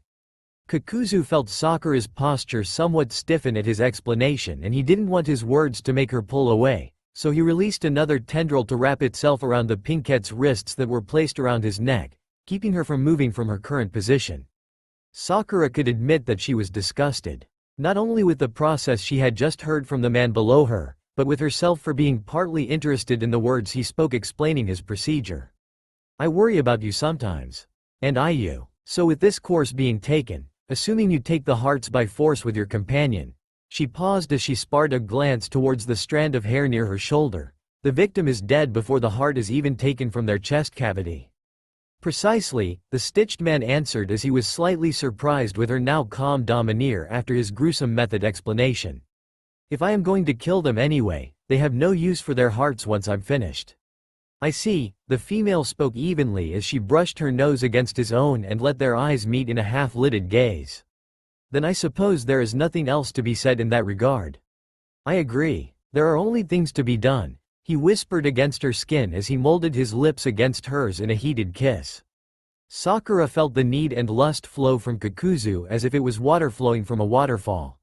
She knew this kind of attention was rare for the male, and she could tell by the slight inexperience in his action, but it quickly subsided as his tongue caressed her lower lip for entrance. She accepted graciously and let his appendage explore her mouth. The sweet taste of sake flowed between the two ninjas as they continued to share a lust-filled kiss. When the need for air surfaced, they broke apart and let out ragged breaths. I suppose this leaves me with just one last question, the pinkette spoke up in pants as she looked up into his yearning green orbs. And what might that be? He questioned as the hand that was still tangled in her locks played with the strands of bubblegum hair. What exactly was your purpose for joining Akatsuki? She inquired as she positioned her nose in the crook of his tan neck, awaiting his final answer. The hand in her hair trailed down her back in a light motion until it reached the other side of her small waist. I joined because it gave me easier access to the bounties I was searching for. I can usually throw in a bounty hunt with my mission as long as Hidan is remaining cooperative, which is usually unlikely to occur. Sakura let out a short laugh. If you can't stand him so much, then why are you partners with him? Kakuzu smirked as he stroked Sakura's sides, because he is immortal, and I killed off all my previous partners. Sakura straightened up once more and looked at him with an amused smirk. I'm sure it's quite nice to be able to kill him when he's getting on your nerves. It would be more rewarding if I didn't have to stick his ungrateful self back together, Kakuzu grumbled as he looked into Sakura's endless emerald orbs. The Akatsuki member wasn't ready to leave Sakura's company, but he knew if she was finished with him there was nothing more he could do. He slowly released the coiled hair from her wrist and removed the single strand from her shirt. Sakura was rather surprised in Kakuzu's overall demeanor during their time spent together.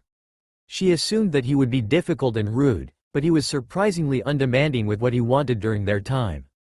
The medic of Konoha took her time removing herself from the financial advisor's lap, allowing her thighs to brush against his own in her removal.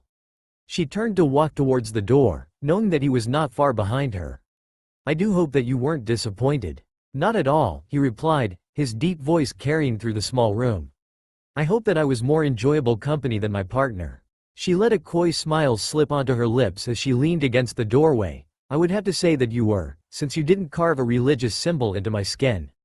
Kakuzu showed a smirk of his own as he looked towards Sakura once more. Good to know.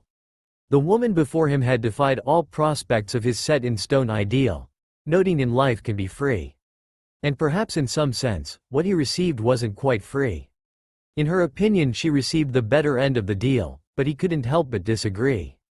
After all, nothing in tonight's session was free. Although, the collateral came at quite a dangerous cost. A cost he would never be allowed to forget. Control, a skill that every ninja, especially kunoichi, need to master in order to be successful in their line of work. But when someone, or something for that matter, is a master of control, how does one match themselves against it? These very thoughts ran through Sakura's mind as she leaned silently against the VIP door, blocking herself from the dangerous men waiting on the other side. She had already seduced 4 of their members, and knew that she still had at least 2 more men, assuming that the half-plant man would not be added to her list. Because that was certainly not part of the deal. The Konoha kunoichi already knew who she was going to call in next, because it was the person she was dreading the most to see in the position she was here for. Never in her life did Sakura Haruno picture the day where she would be seducing Sasori of the Red Sand, the man she had killed only a few years prior. Master manipulator and arrogant bastard, but a good-looking one at that, which she hated to admit to herself. From what plan she had devised in the short while that Kakuzu had left the room, she knew that Sasori wasn't a patient person and he had the opposite taste of art from the previous member she seduced. She also concluded that he was going to diminish her abilities because she was young, as well as a woman. East, arrogant, son of a bitch. I think you mean why, arrogant, son of a bitch, inner Sakura corrected with a smirk. Sakura let out a sigh as she raked a hand through her pink locks. Let's just hope he doesn't hold a grudge from all those years ago and try to murder me. I don't care what he does, he's fucking hot. Sakura rolled her eyes at her lecherous innard. I don't think I've ever experienced you this horny in my entire life. Do you realize you just implied that we be killed as long as we got some male attention? Why are you acting so surprised? Inner Sakura questioned simply. You act like you don't know how I am. The sad truth is the fact that you're always this way, just not to this UAL extent. Her inner voice snorted, maybe not that I verbalize. Oh, Kami. I don't want to know. Sakura moved over to the circular mirror she had previously used after she looked at the wound Hidan had inflicted on her body. As she looked at her appearance, and she looked like she had been doing exactly what she was doing, seducing men. Her lips were slightly swollen from the amount of kissing she had been partaking in that night, her pink locks were tousled but in a Y manner, and her clothes went from that of a ninja, to that of exactly what she was being that night, a male entertainer. She let out a breathy laugh as she fixed her hair in the mirror. Ino would be so proud of me. Who cares about her right now? Make me proud of you and go get your hands on your next man. I swear, you're the most impatient person I've ever experienced. Sakura scolded, her voice as she placed a hand on the door handle and pulled it open. Once the door opened, all the Akatsuki members had their eyes on the pinkhead, most of them showing signs of lust behind their gazes. The pink-haired medic leaned her hip against the door frame and crossed her arms over her chest before meeting Sasori's gaze. Puppet boy, she called out. Let's go. Sasori smirked at her daring nickname as he rose from his seat and stopped at the doorway to grab her chin between his fingers. Let's get this over with. He paused as he moved his face closer to her own, letting his smirk widen slightly. Little girl. Sakura jerked her head from his grasp, giving him a warning glare, causing him to smirk before he walked into the room behind her. Sakura glanced over to the men waiting outside once more before she let out a breath and pulled the door closed behind her. I wonder how this is going to turn out for them, Kisame joked as he took a big swig from his own sake bottle. I'm putting my money on the hot bitch, Hidan announced with a smirk as he crossed his arms and leaned back in his seat. I don't know, yeah, Deidara added in as he gazed at the closed-off room. Donna has a lot of pent-up anger from the last time they met. I'm almost worried more for her than I am for him. Deidara makes a valid point, Itachi's Voce commented quietly. I'm expecting it to turn into an all-out brawl, Kisame added as his shark-like smile ran across his features. My money's still on the fine-ass bitch, the Jashinist scoffed as he took a large gulp of his own alcoholic drink. Sakura kept her eyes steadily on Sasori's form that was now sitting in the corner on one of the blood-red couches as she heard the sound of the door shutting behind her. I'm going to lay down some rules for you right now, she began as she slowly swayed over to his seated form. If you make any move to try and kill me, I'll punch your pretty little face in beyond any hope of repair. And if you use those sick little strings of yours on me, I will also damage your face beyond repair. Are we clear? She knew the smirk was coming even before his lips showed it, because she knew how Sasori worked. He would put up a cold facade in front of the other members to make them respect him, but the moment he was around something that intrigued him, the facade was gone. And right now, that facade had long disappeared from sight. The smirk she knew was coming showed across his features as she continued to walk towards him until she halted right in front of his lowered form. I don't think you're in a position to be calling the shots, little girl. He told her simply as he crossed his arms across his now human chest and looked up into her emerald eyes. And I don't think you're in a position to be telling me what I can and can't do. Especially knowing the reason you're in this room right now, she told him with added bite to her tone as she turned to her side and slowly sat herself in the puppeteer's lap, wrapping one arm around his neck and placing her other hand against his chest. Now, if you're here for the reason you're supposed to be here for, follow my rules, hold up your part of the deal, and I'll hold up mine. Ah, but that's not exactly the deal, dollface, he whispered as he trailed his thimble fingers up the bare skin of her arm. You only receive information if I want you to receive information. Now, Sasori, she whispered into his ear as she stroked light circles across his chest. We both know that that's not how it's going to work. Here's where my part of the deal comes in, Sakura, he whispered as he moved his fingers to trace down her side. I get to use my strings, and I'll guarantee you some information as long as your tactics hold up to my standards. Bastard, she inwardly hissed. You just have to go with it if you're planning to be successful here, her innard informed her with a small smirk. I personally think it's a win-win situation. Getting a little picky now, aren't we? Sakura inquired as she crossed her legs and propped them over the arm of the couch. But I guess it can't be helped. Arguing would be pointless because of your low tolerance for patience. The smirk on the redhead's face remained as he moved his lips to hover slightly above her own. "I do hate waiting, dollface." The warmth of his breath brushed across her rosy cheeks and she moved closer to brush the tip of her nose with his. "Then let's get started, puppet boy." He smirked and lightly grasped her chin between two fingers. "With pleasure, little girl." His lips met hers with full-blown aggression and passion. It was obvious to Sakura in that moment that as well as Sasori being an impatient person, he was also the one who wanted to be in charge. In response to his heated emotions, Sakura quickly wrapped her arms around the Akatsuki member's neck, successfully pulling herself closer to him. She felt the hand he had wrapped around her slim waist pull her lower half closer to his own as his tongue ran across her plump bottom lip, demanding entrance into her mouth. Not asking, demanding. Sasori's actions screamed with dominance as his tongue took immediate control when she parted her lips for him. Sakura tried to win back power, but her efforts were all in vain. When the raw lust of their heated kiss became too overwhelming, adding to their burning need for oxygen, they broke apart, both panting heavily. "I take it your power-hungry actions are trying to show proof that you have some sort of authority over me?" she questioned between huffs as she twirled her index finger around a lock of red hair at the base of his neck with a small smirk before she spoke again. "Is it because I was in control last time?" Sasori let out a deep chuckle as he took her chin into his hand once more and pulled her face back to his, letting their noses brush against each other. "Don't think for a second that if we had a rematch you would win, little girl. Times have changed, and so have I." Sakura ran her nose along his now perfectly human cheekbone as she placed her soft lips near his ear. Her smirk felt along his skin. "Which leads me to my first question," the medic whispered hotly into his ear. "How is it that you're even alive?" She noticed the chakra build in the puppeteer's fingers as his dangerous smirk reappeared on his perfect lips. Sakura knew what he was trying to do, and proceeded to snatch his wrist in a tight grip and shoot him a hard glare. "If you try anything in attempts to harm me, I will kill you a second time." The red-headed Akatsuki member kept his smirk intact as his other hand moved to light grasp the wrist that was holding his opposite hand in a death grip. His thumb brushed along the underside of her wrist, feeling her slightly rapid pulse under the padding of his appendage.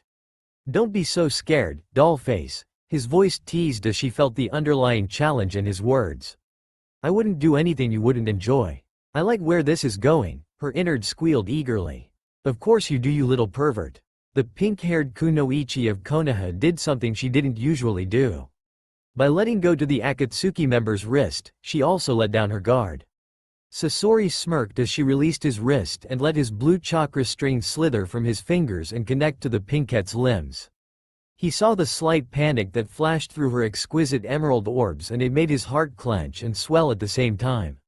Of course he had some odd sort of attraction to the pink-haired Konoha medic. Even when she was pummeling his puppets and destroying the thick rock walls of the old Akatsuki cave, he found her to be beautiful. But he also felt the need to prove himself in front of her since she so easily defeated him the last time they met. He would never let her win so easily again, and she needed to know that. He was the one in charge, and he would prove that to her tonight if it was the last thing he ever did. A part of him, though he wanted so desperately to prove his dominance to the woman before him, also wanted to care for her. He wanted her to think about him as much as he had about her over the past 2 years he hadn't seen her. Sasori found that she was impossible to rid from his thoughts. He also realized he didn't want to. Sakura felt the control leave her body the moment the cold puppet string attached to her. A nervous shiver made its way down her spine, which she was sure Sasori picked up on. She was freaked out to say the least when she felt her hand move on its own and up to Sasori's cheek. The feel of his soft skin against her fingertips was unreal as he controlled her hand to slide down his cheek to his jawline, then down to the start of his buttoned Akatsuki cloak. He then moved her so that she was now straddling his lap with her legs wrapped around his waist. "It's simple enough, my dear," Sasori's voice finally spoke, breaking Sakura away from her nerve-wracking thoughts as she listened intently to the redhead's words. "You killed my puppet body by extracting my heart with that last punch. But what you failed to do was fully destroy my heart." Sasori flicked his wrist and moved Sakura's delicate hands to remove his cloak and toss it on the floor next to the red couch they were occupying. He felt her breath hitch in her throat as she gazed at his now perfectly exposed and chiseled chest. Letting his pride show across his features, He then controlled her hands to run along the defined muscles of his abdomen before he continued to speak once more. Some of my fellow members returned to the rubble you created from our battle and brought back my puppet heart for repair. As he made this statement, he let her right hand trace over the visible scar that was left above his human heart cavity. After they were able to repair the damage you caused, they found a human body to replace the puppet body I once had. That's how I'm now alive and human. Sakura looked over the man that was controlling her and looked over all of his features. His skin was surprisingly soft for a ninja of his caliber, as was his hair. His brown eyes were so real as opposed as the constantly glassed over eyes that she remembered from their last battle. She saw emotions in those brown, emotions that she didn't always like, but emotions to say the least. How is it possible that your features are so similar to your old body? Sakura whispered as she felt herself subconsciously relax under the puppet master's strings. Sasori's smirk widened as her hands continued their destined path over his chest. Because it is my old body, Sakura. Sakura's mouth fell open slightly as she stared into the male's lazy brown eyes. How? Sasori chided as he removed Sakura's hands from his chest, to the zipper on her vest. You'll have to be patient on those answers until I receive a little more from you for my troubles. Sakura glared mildly at the man she was sitting on as he made her hands tug down the zipper holding her maroon vest together. Knowing she was about to expose her naked chest to the enemy before her, her muscles found the ability to tense under the man's control. Damn Hidan for cutting off my chest bindings, she inwardly cursed as she felt her hand that held the zipper of her vest reach the bottom of the article of clothing. Swallowing the nervous lump that formed in her throat, she watched Sasori's facial expression as she felt her hands slowly slide the open vest off her pale shoulders. His eyes scanned over her ample S that were provided in his new view as well as the milky skin of her torso. Her stomach was perfectly flat with underlying muscles while the skin was practically scar-free besides a familiar-looking 3 to 4 inch scar on one side of her abdomen going through to her back. Sasori smirked slightly as he ran his own hands over the imperfection in her skin that he knew he was the cause of. Couldn't quite heal yourself after our battle, could you, little girl? The puppet master questioned with a smirk directed towards his handiwork along her skin. The Konoha medic sent him a mild glare as he moved her wrist to rest lazily on the tops of his shoulders. It's rather difficult to rid oneself completely of any scarring after being impaled. Sasori let out a low chuckle as he brushed some of her pink locks behind her ear. Of course. How is it that you have your human body? Sakura questioned once more, emerald eyes blazing with determination. Sasori let out a sigh at her own impatience as he brushed his knuckles down her naked sides, feeling her shiver at the touch. I had it preserved, obviously. When I was still a human I prepared a puppet body that was similar in appearance to that of my human body. As his knuckles brush up her sides once more, she felt him sweep across the sides of her S on their path. In a small breath, and holding her tongue form the foul comments she waned to spew, she set her gaze towards his chocolate eyes once more as he smirked and continued his explanation. No one bothered to question if I had actually transformed my human body into a puppet by transforming my body parts or if I just created a separate puppet body for my human heart to reside in, he continued as his inventive hands chose to reside at her hips while she continued to take in the amounts of information he was giving her. She paused in slight disbelief at her realization. You planned to come back to life all along. The doll-based artist smirked at the incredulity in her voice as he lovingly stroked her cheek. That's not entirely correct, my dear, the red-headed replied, smirk slightly faltering but still visible on his lips. I had not expected to be defeated by one such as yourself and my grandmother in battle, but obviously I was wrong. It's true that I was expecting to be revived at some point, but not as soon as I was. Sakura continued to stare at the man before her as he spoke again. I underestimated you, dollface. His words were quiet, almost brought down into a whisper as he spoke into her ear. But I won't make that mistake again. Now, why don't we make ourselves more comfortable, shall we? Before the green-eyed female could pose a question, Sasori had picked her up, placing his hands firmly under her behind and moved to press her against one of the nearby walls. Sakura gasped at the slight force that was applied to her back as the redhead pressed her firmly into the wall. You consider this to be more comfortable? she questioned sarcastically as her legs stayed wrapped around Sasori's waist while her arms were wrapped around his neck. Not at all, dollface, but no one said that our time together was going to be a comfortable experience. Sasori chuckled as he buried his face into the crook of her neck and inhaled her intoxicating scent before moving to mold their lips together once more. The raw passion behind Sasori's kisses were making Sakura feel lightheaded and have butterflies pooling in her stomach at the same time. The thought had popped into her mind that Sasori's feelings were a bit deeper than lust alone, but she also thought that was nearly impossible.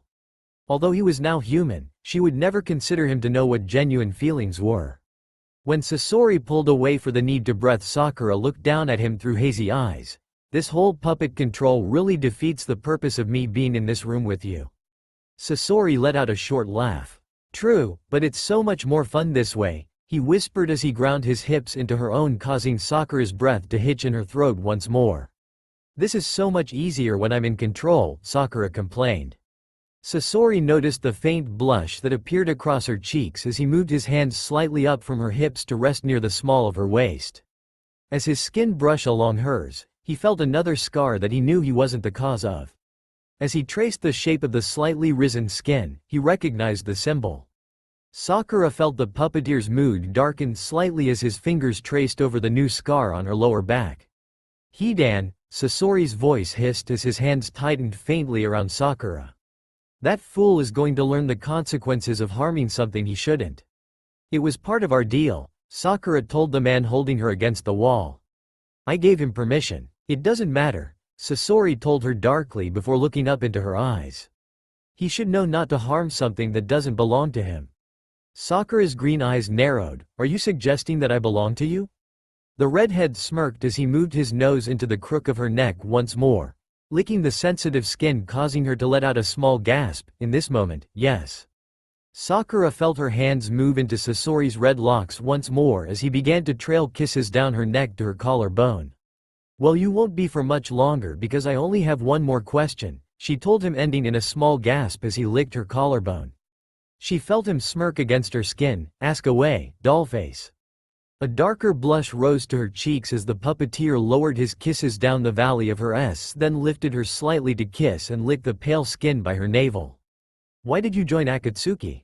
Sasori paused with his ministrations as he moved Sakura's leg to fall away from his waist to have her only be supported by his knee, which he had propped up between her legs. The pinkette blushed at his intimate contact with her lower region but tried to remain focused on the male's lips as she awaited an answer. Because Sakura, in this group I'm not considered a criminal for what I do. I'm free to peruse my art without hassle, besides when my idiot partner is around, he explained, his words almost sounding heartfelt. Although it's true that the members of our organization are considered criminals to our prior nations, we do exactly what you're doing for your nation, except we're doing it for our leader. Killing innocent people is not what I would consider just, she replied in a monotonous voice, eyes showing her opinion. Sasori let out a deep laugh as he moved his hands back to her waist. But my dear, you do the same thing. We do not. Sasori's lips silenced hers with another kiss in which Sakura didn't protest as she returned the gesture before they broke apart once more. That topic is not debatable, Sasori told the pinkette. It's true, and you already know that. Sakura rolled her eyes but didn't reply.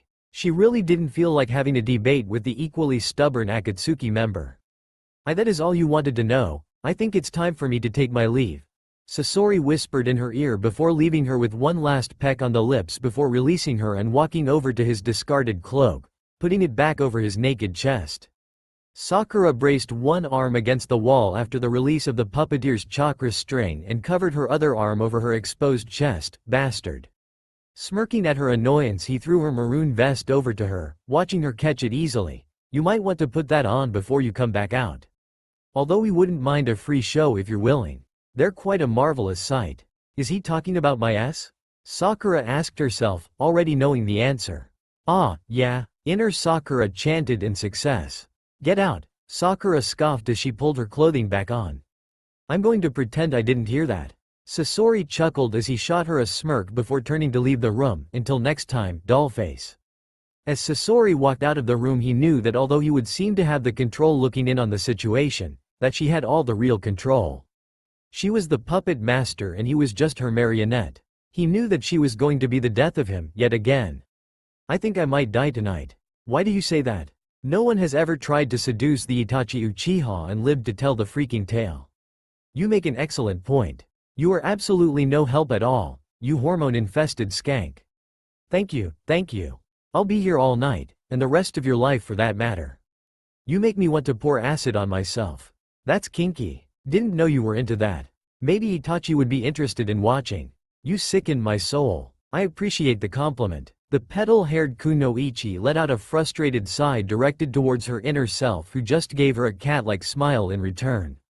Pushing herself off the couch she was currently occupying, she made her way slowly over to the door where the famous Itachi Uchiha waited behind. And for what he waited for, she was having a hard time processing. This was the brother of her ex-teammate after all. The man who made Sasuke the way he was now, a bloodthirsty, vengeful, and hate-filled boy who then transformed into a man with 10 times his original caliber. She never imagined that the boy she had crushed on for so long, the boy spelled out his goals to be, killing a certain someone, would turn out to be one of the most evil being in the shinobi world. And it was all because of this man and the choices he made with his life. From what Sakura had been told, and the other rumors she had heard in her life about Itachi Uchiha, and the Uchiha clan in general, the eldest son killed his entire family because he wanted to test his abilities as a ninja. But when it came to the point of killing his younger brother, he just couldn't go through with it. So he decided to make his life worse than death by letting him live with no one left. Leaving him to live his life alone with no family. Leaving him to learn his own life lessons without the guidance of his family to teach him what is wrong and what is right. Leaving him to only know vengeance and hate. Leaving him to form the man he is today. And for that, Sakura couldn't say she was too fond of the man. Grasping the door handle, she took in a calming breath before she opened the door that would greet her to the sight of 6 Akatsuki members. When she looked around to Itachi, she noticed another member that wasn't there before. Toby thinks pretty girl is pretty. The masked man exclaimed as he bounced in his seat before running up to Sakura, looking as though he was going to hug her. Before his arms could reach her, the medic Nin grabbed the front of his cloak and pushed him against a nearby wall, holding a glowing chakra scalpel to his neck. Don't you dare put your hands on me. Toby is a good boy. The member pleaded in a childish tone as he waved his hands innocently in front of his face. Toby just wanted to hug the pretty girl. Toby didn't want to hurt the pretty girl.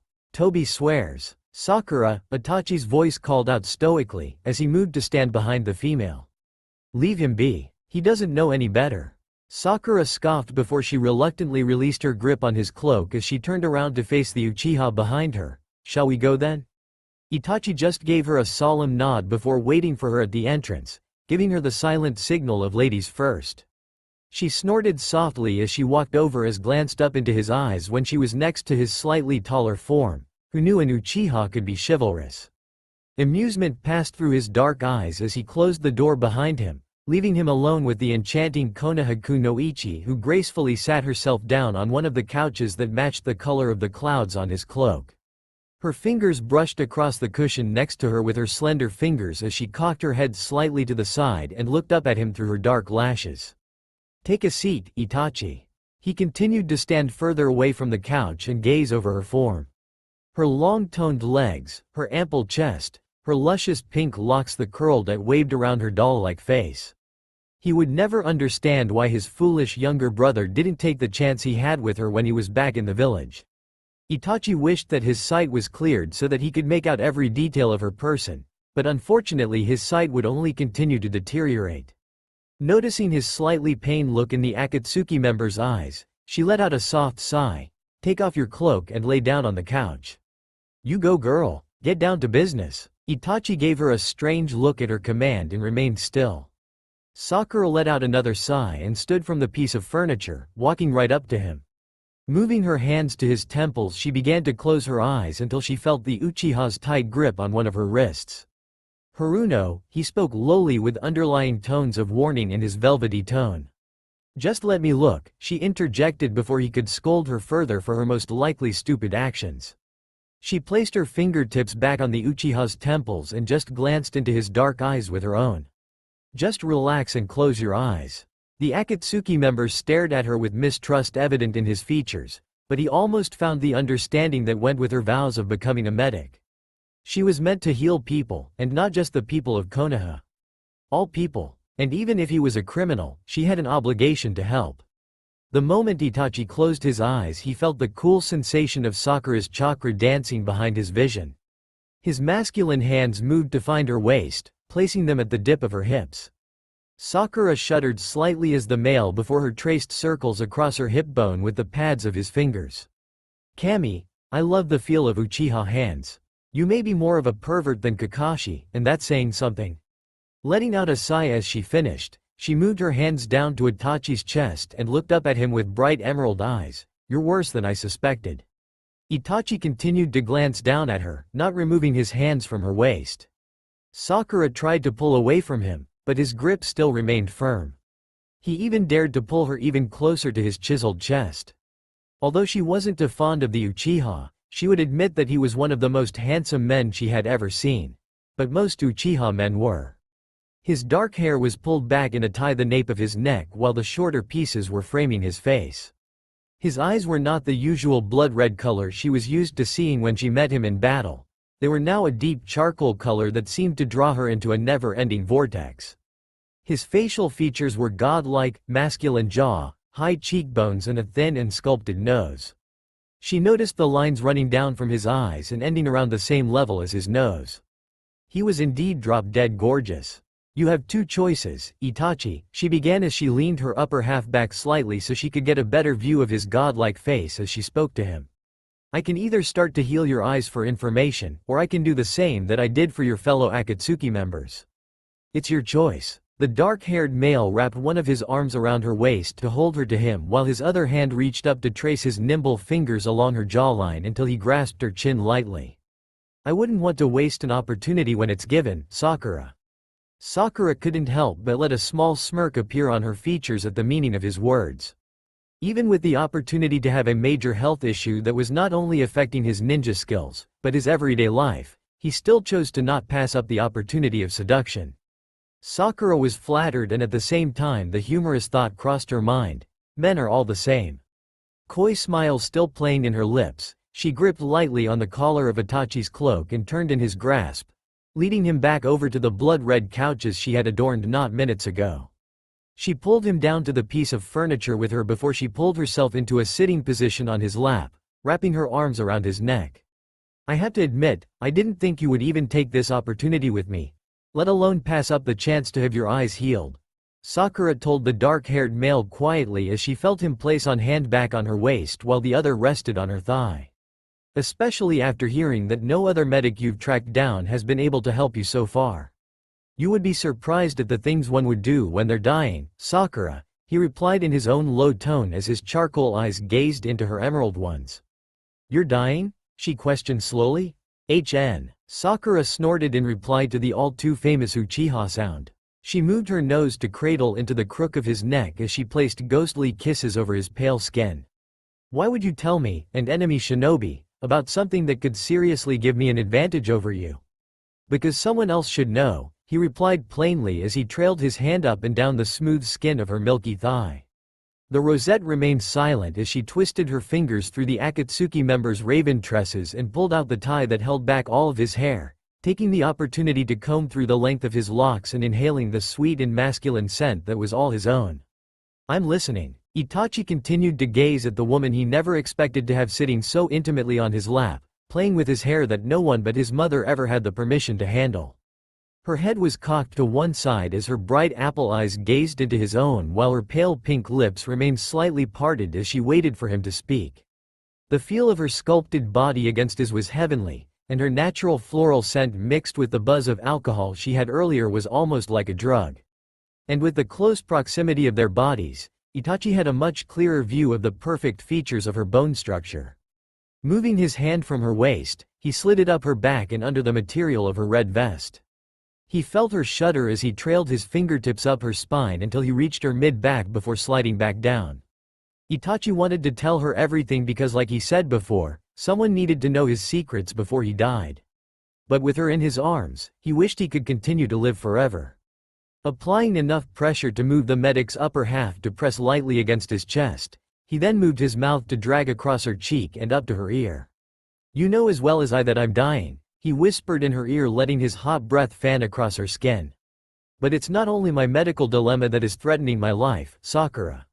Sasuke," she added quietly before she lightly traced her nose along Itachi's cheek before placing her lips only a hair away from her own. "You're really so confident in his abilities that you believe he can actually succeed in killing you?" Itachi smirked lightly. "I'm not as young as I used to be."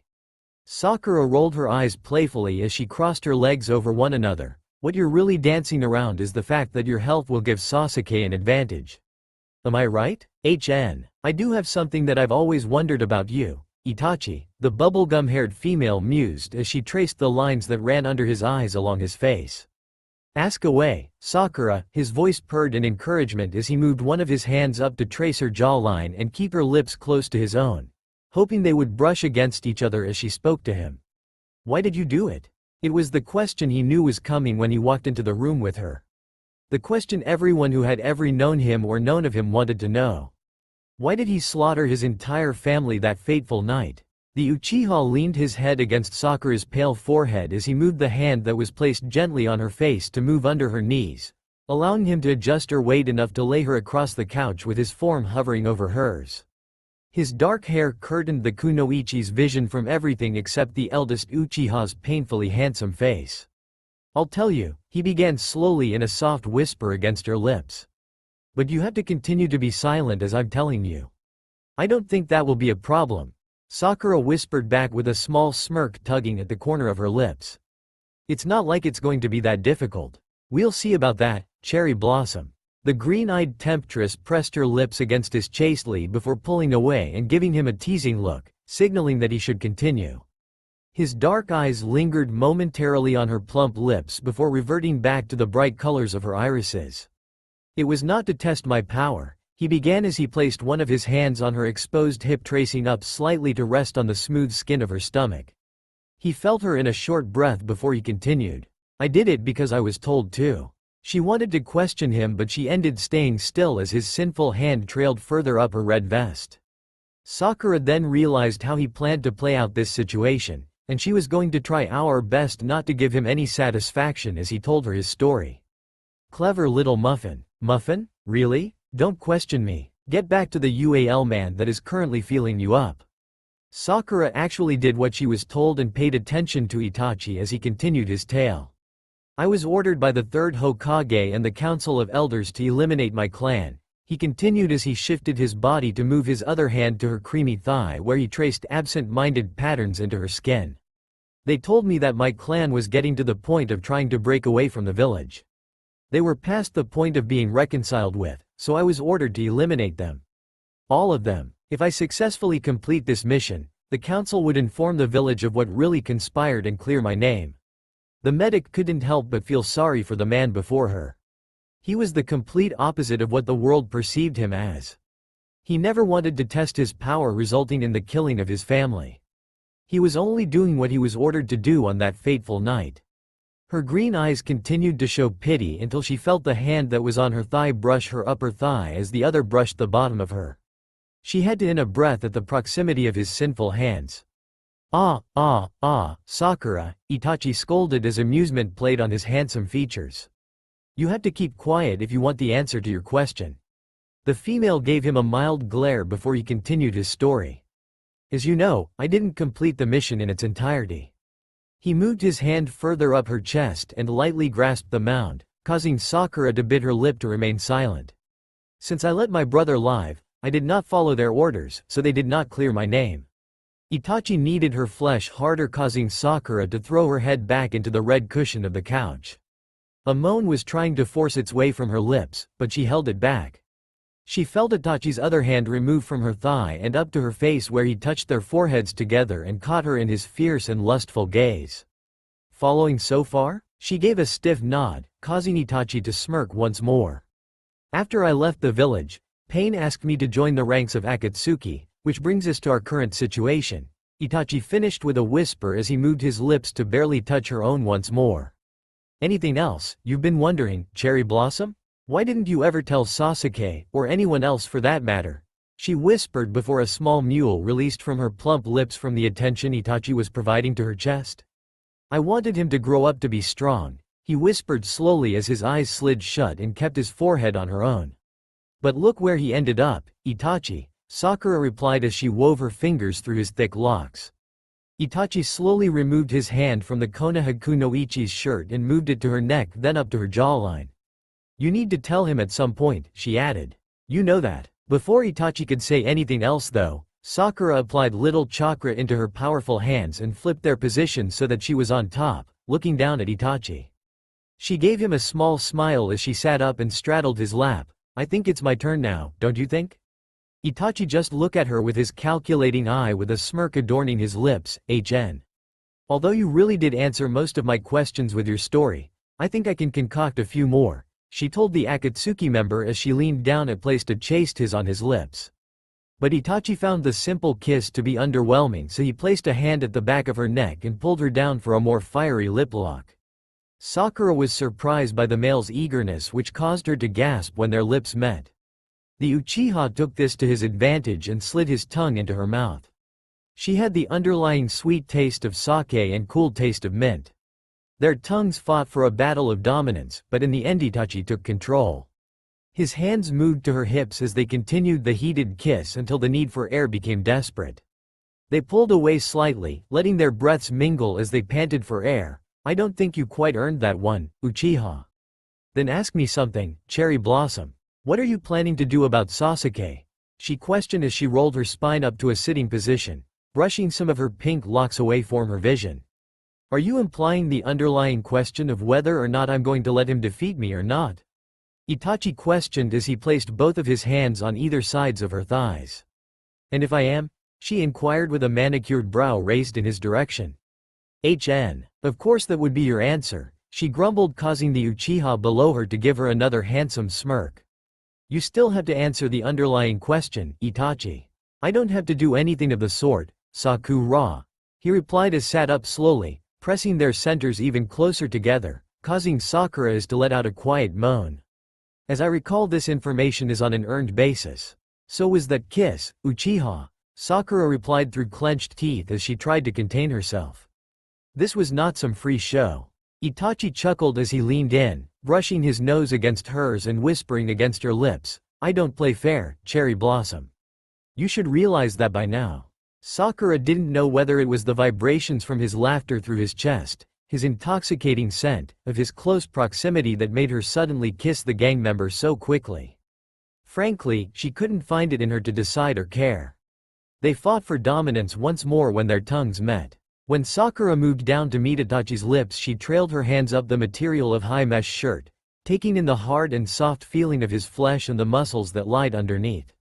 She felt the warmth of his body against hers as she partially laid on his form while their lips were locked in battle. Sakura sighed in content when she felt the warmth of Itachi's hands on her bare back, barely under the material of her maroon-colored top. As she pulled away when the need for air arrived, she whispered against his lips, that should be sufficient enough for an answer, wouldn't you agree? Itachi let out a smirk appear on his features again before he spoke, I am going to do what I have to, Sakura. Meaning? That is all I'm going to say about it, Sakura, he replied back smoothly, noticing the irritation hidden behind her emerald eyes. Fine, she replied as she grasped the collar of Itachi's dark shirt, pulling him up so that their noses brushed. Then there is only one more thing I'd like to do. And what is that, Sakura? Close your eyes and relax, she whispered as she trailed her hands up his neck and into his thick tresses. He stared at her for a few moments before he complied with her requests. When she noticed his closed eyes, she moved her fingertips up to his temples and began to enter soothing green chakra into the pathways of his eyes. At first, Itachi wanted to pull away, but then he realized exactly what she was doing. She was healing his eyes. She was healing an enemy. She wasn't being tortured, threatened, or blackmailed. She just did it upon her own free will.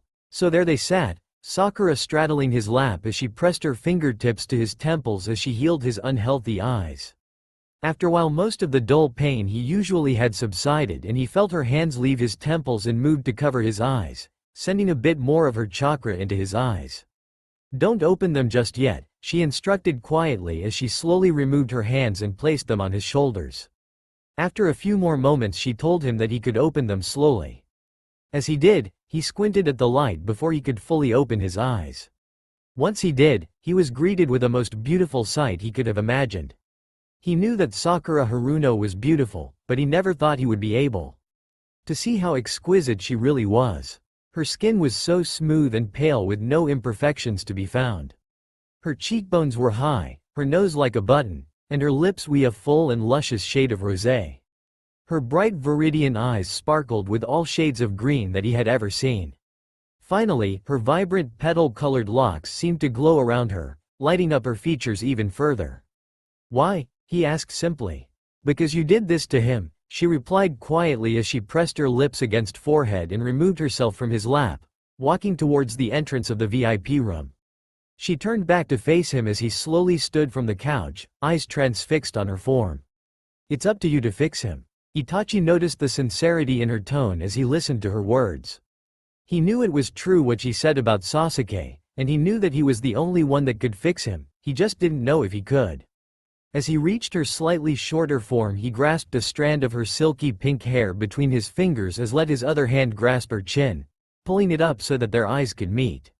"This doesn't change things, Cherry Blossom." "I realize that," she replied as he moved towards the door and grasped the handle before looking back at her through dark lashes. "But it also does not mean I regret it." Sakura smiled slightly, of course. Hypnotized was a word rarely used against Itachi Uchiha. In any normal instance, he would be the one to be hypnotizing. But this time, he was the one being hypnotized and Sakura Haruno was the one who remained in control. As she shut the door behind Itachi, she sunk to the floor and leaned against the wood. Her fingers brushed back into her hair as she held onto her strands in frustration. She couldn't believe the story that she had just listened to and the fact that most of her former teammates' life was a lie. Sasuke was on a path that took him farther and farther away from the truth of his situation. "But what the fuck am I supposed to do?" she muttered to herself as she let out a deep sigh and sunk her head between her knees. "What the fuck am I supposed to believe anymore? Basically the largest scandal and tragedy in the history of Konoha was all a setup. We will have to worry about this shit later," her inner persona informed her, trying to snap her back into reality. "Right now you need to worry about the fact that there is a cannibalistic plant as well as a man-child running around outside this room." "Fuck," she cursed again to herself as she leaned her head back against the door behind her. "I am not getting anywhere near that cannibal. If he's anything like these last freaks, I do not plan to leave with a chunk of flesh missing from my body. Hidan already took enough. Then it looks like you should go retrieve the man-child." The pinkette let out a frustrated groan as she combed through her pink tresses, pulling them up into a bun on the top of her head. She had to admit, being in a room seducing the infamous Itachi Uchiha could definitely heat you up. Sakura pulled herself off the floor and grabbed the doorknob separating her from the deadly criminals behind the door. Taking in a deep breath, she opened the door and all eyes were back on her. She turned towards the plant man that was referred to as Zetsu and felt a shudder roll down the length of her spine. Looking through the group of men, she couldn't find the masked man with the childlike attitude. "Let me make it clear to you that I will not be seducing a cannibal in fear of missing flesh and even possibly some important limbs. Is the man-child a requirement in this deal we have?" she questioned towards the group. Some of the men smirked while Deidara flat out started laughing at the truth behind her quip. All of a sudden she felt someone coming towards her and before she could turn to face them she was pinned to the floor with a larger weight hovering over her. Her green eyes opened widely as she stared at the masked man now above her. "Toby wants to play too." She couldn't describe the sudden nervousness that hit the pit of her stomach as she truly felt the aura of the man that was now on top of her. It was dark, for the portion that she could gather. The man putting on the front of a sweet and innocently stupid Akatsuki member was really something else, someone else. And she wasn't sure if she really wanted to take the dive into finding out the truth behind the mask. Sakura sent a warning chakra through her energy channels and was collecting enough to turn him over when she felt a gloved finger caress the thudding pulse point in her inner wrist. The eerie feeling she had that he was staring into her soul with dangerous eyes while a sinister smile played across his features seemed plausible. She let out a low, almost inaudible growl and was about to let out a string of curses and cruel words when he suddenly removed himself from her form. Still lying on the ground, she was now looking up at his form with his newly extended limb to assist her off the ground. He cocked his head to one side and she was sure he was still smiling wickedly under his face protection. Is Sakura-chan ready to go with Toby? She didn't like his tone, not one bit. There was another question hiding behind the innocence of the one he played out in the open to throw off the rest of his comrades. The question crossed her mind on whether or not his fellow members felt this same ominous aura surrounding the fake man that she did. Surely some of the most brilliant criminal minds in the world couldn't be dull enough to not realize anything suspicious. She decided she would save that thought for another time. Placing chakra into the tips of her nimble, but powerful fingers, she pushed herself off the floor, letting her legs effortlessly place themselves on the ground once more, ignoring the man's outstretched limb. She disregarded him as she passed by his form and walked into the room, leaving the door ajar for the man to follow. The dark feeling continued to swirl around her. She wanted to call off the whole thing and leave with the information she already had. Now it was too late. She heard the door shut behind her and she turned to find the Clementine and black masked man standing in the doorway, blocking her only exit. The kunoichi took in a breath to calm her raging nerves. Showing fear was a sign of weakness, something she couldn't show in the face of an enemy. She watched as the only male in the room took confident steps towards her until there were only a few feet between them. His tall form felt as though it was overtaking her even though he wasn't even touching her. His cloak hid the true features of his body, but with his obvious height and stature as an S-class missing ninja, his bark would have to match his bite. Deciding she had to break the awkward ice somehow, she was most daring at her sense of humor. So what would you like to do, Toby? Color some pictures perhaps? He took another step forward and she clenched her jaw tightly as if it would anchor her to the floor. She swore she could simply feel the smirk radiating under his useless facade and she wondered if he would continue playing the useless role of an idiot child. Toby does like to color, his voice began as he now stood only 2 feet from her. She could start to feel the increase in temperature from the closeness of another body. Normally this would be a comforting feeling, but with him so near, it was not. But Toby was thinking we could do something else. Every fiber of her being was tell her to back away, over even run being the more extreme extent, but she knew that this man wouldn't let her leave, and if he did, she was sure he was up for a rigorous game of cat and mouse. She would star as the mouse and he would be the hungry cat. But as the stubborn woman she was, Sakura continued to challenge the mistrustful man. And what did you have in mind? Toby was thinking that he and Sakura-chan could play a game. Sakura hummed quietly in response. She didn't like where this was going. I'm not really one for games, Toby. Oh, but Toby loves games. The male protested as she barely noticed the subtle change in his vocal tone. It became richer, deeper, more dangerous. One would hardly be able to tell unless they were searching for a difference. The masked man took another daring step towards her, putting him within touching distance before he spoke again. Games are one of Toba's most favorite things. Sakura-chan has to play a game with Toby. I don't have to do. Oh, but Sakura-chan, his sinister voice cut her off as his hand moved as quick as lightning to grab her wrist, holding her in her place. She noticed the significant lower octave that he was now speaking in and it allowed a trail of chills to make their way down her spine. Playing games was a part of your bargain, was it not? She definitely didn't like where this was going. She attempted to pull back, already knowing it would prove useless. Her green eyes stared up into the singular black hole that was staring back at her from the mask. Knowing that the man staring back at her most likely held a look that was daring her to challenge him again, she blatantly took the bait. Speaking of games, when are you going to stop playing the one you started when you first opened your mouth? Sakura tested as she felt her nails digging into the palm that was still held in the man's grasp. You may be fooling the rest of your gang, but let's face it, they're idiots whose last concern is to worry about the true nature of their other members. I knew you were hiding something right after my first glimpse of you. Your childish third-person act was just the icing on the cake in my suspicions. So are you going to continue to insult my intelligence, or can we get down to the truth of the predicament we're in? The last thing she expected him to do was let out a deep rumbling chuckle, but that's exactly what he did. The sign of amusement was felt through the air as she let the smooth noise ring through her ears. You really are unimpeachable for a woman your age. I'm sure those old fools Homura and Kaharu don't know the irreplaceable gem they have in their possession. Someone also outside of a highly ranked clan bloodline. I'm sure they fume at the fact. Flattery will get you nowhere just the same as your gains, she retorted back quickly and emotionlessly. Now tell me who you are. His mouth made a TS King noise as he replied to her, I don't believe it's fair to give that information freely. After all, we both know the rules that apply in this room as well as part of your agreement. Suddenly he yanked her wrist forward so that she was now pressed up against his chest. His gloved-clad hand moved to the side of her face and she felt the leather material caress her skin. So if you want to receive any information from me, Sakura, then you'll have to earn it like you have the rest of the information you've gained tonight. Bet you're wishing you never made this bet now, aren't you? Her inner persona quipped as she watched the scene unfold.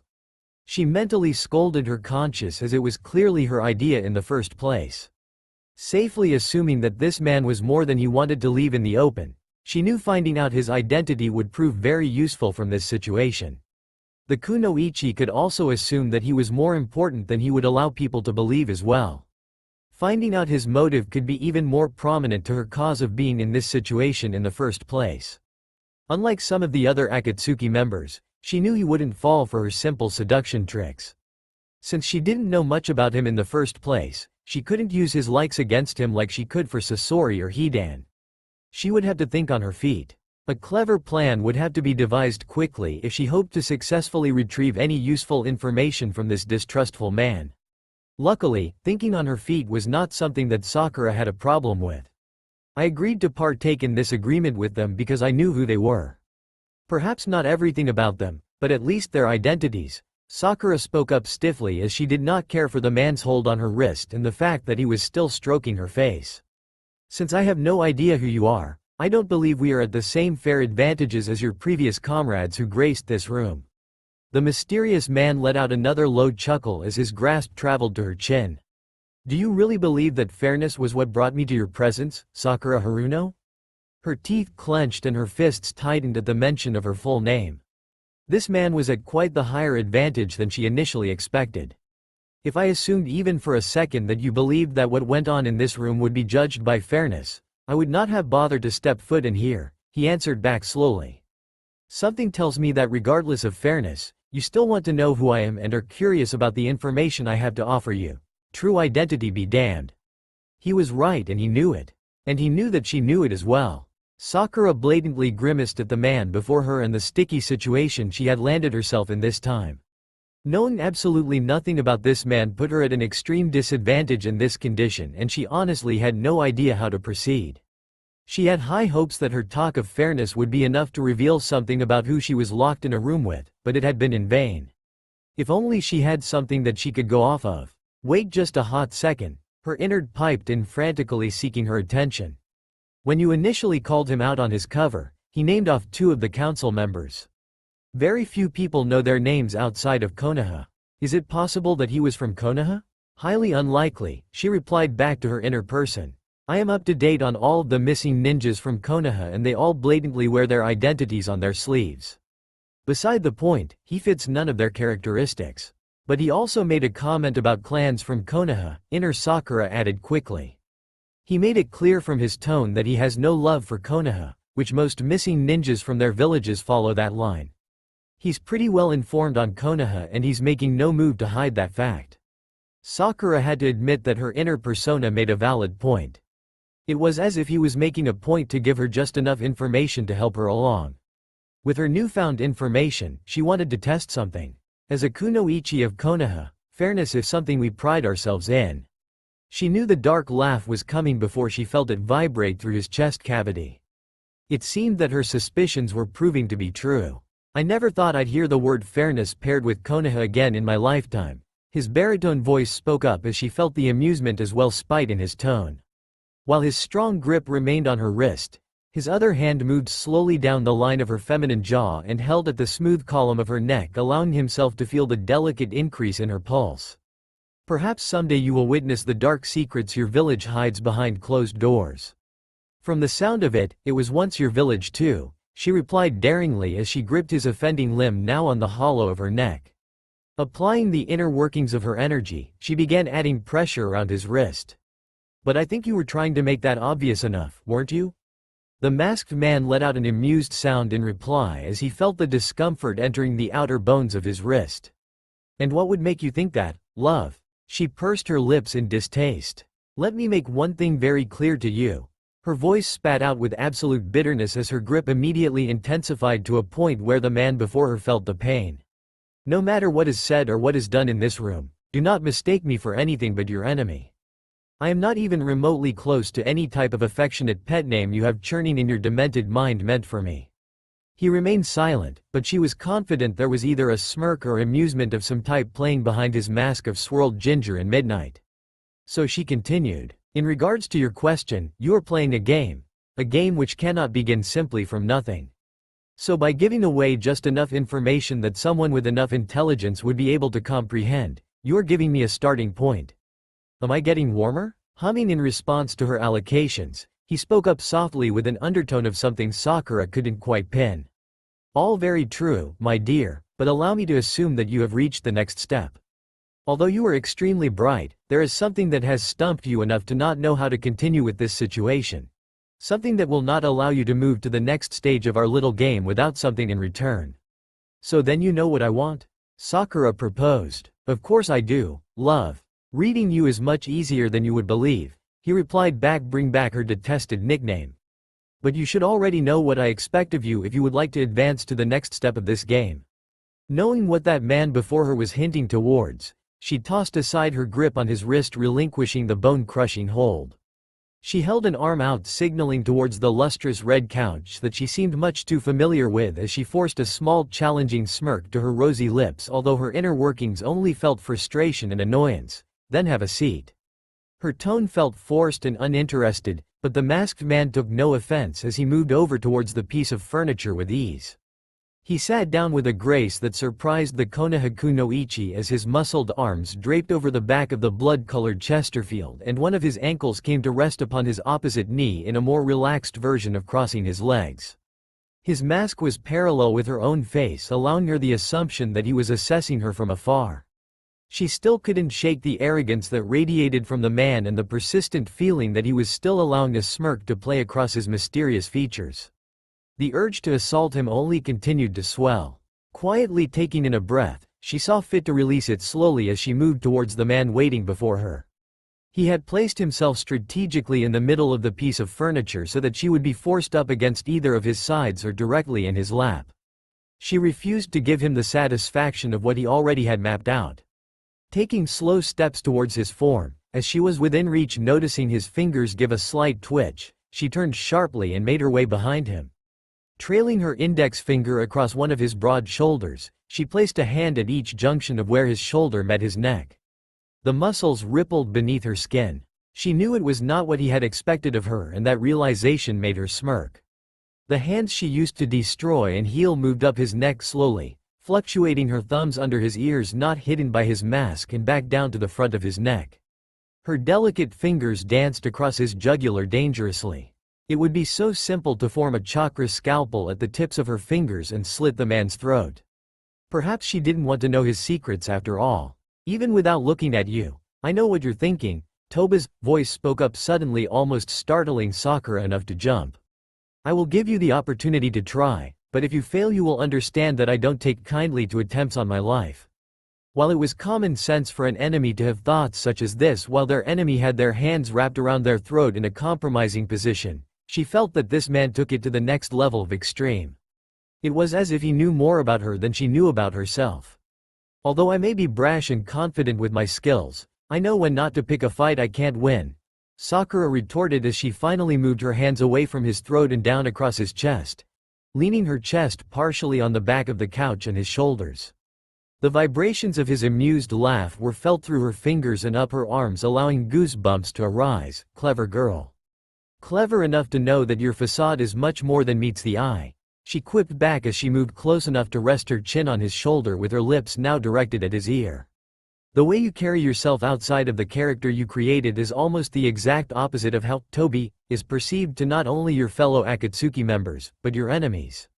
So it allows me to comfortably assume a few things. He hummed in reply as her hot breath whispered against his ear and her nails drew patterns across his clothed chest. And what are you proceeding to assume, my dear? For starters, you speak with a sophistication that takes time and experience to perfect. Your dialect is that of someone mature, certainly older than myself by many years, her voice drawled out. Am I on the right track? He remained silent, and with no vocal disagreement, she continued. From what you have given away in the slightest of information, I can tell you are intelligent. Her whisper was barely audible as her nose drug up the sensitive skin behind the cartilage of his ear. That much is obvious. Such a flatterer, Sakura-chan, he complimented smoothly as one of his hands that was previously resting atop the couch moved to tangle in her pink locks. His fingers reached up to the band that was keeping her tresses away from her face and pulled it out, allowing her hair to cascade effortlessly around his slender fingers. Enlighten me to why it is so obvious. The move to place his hand in her hair was one to attempt to regain control after the misstep in planning her movements.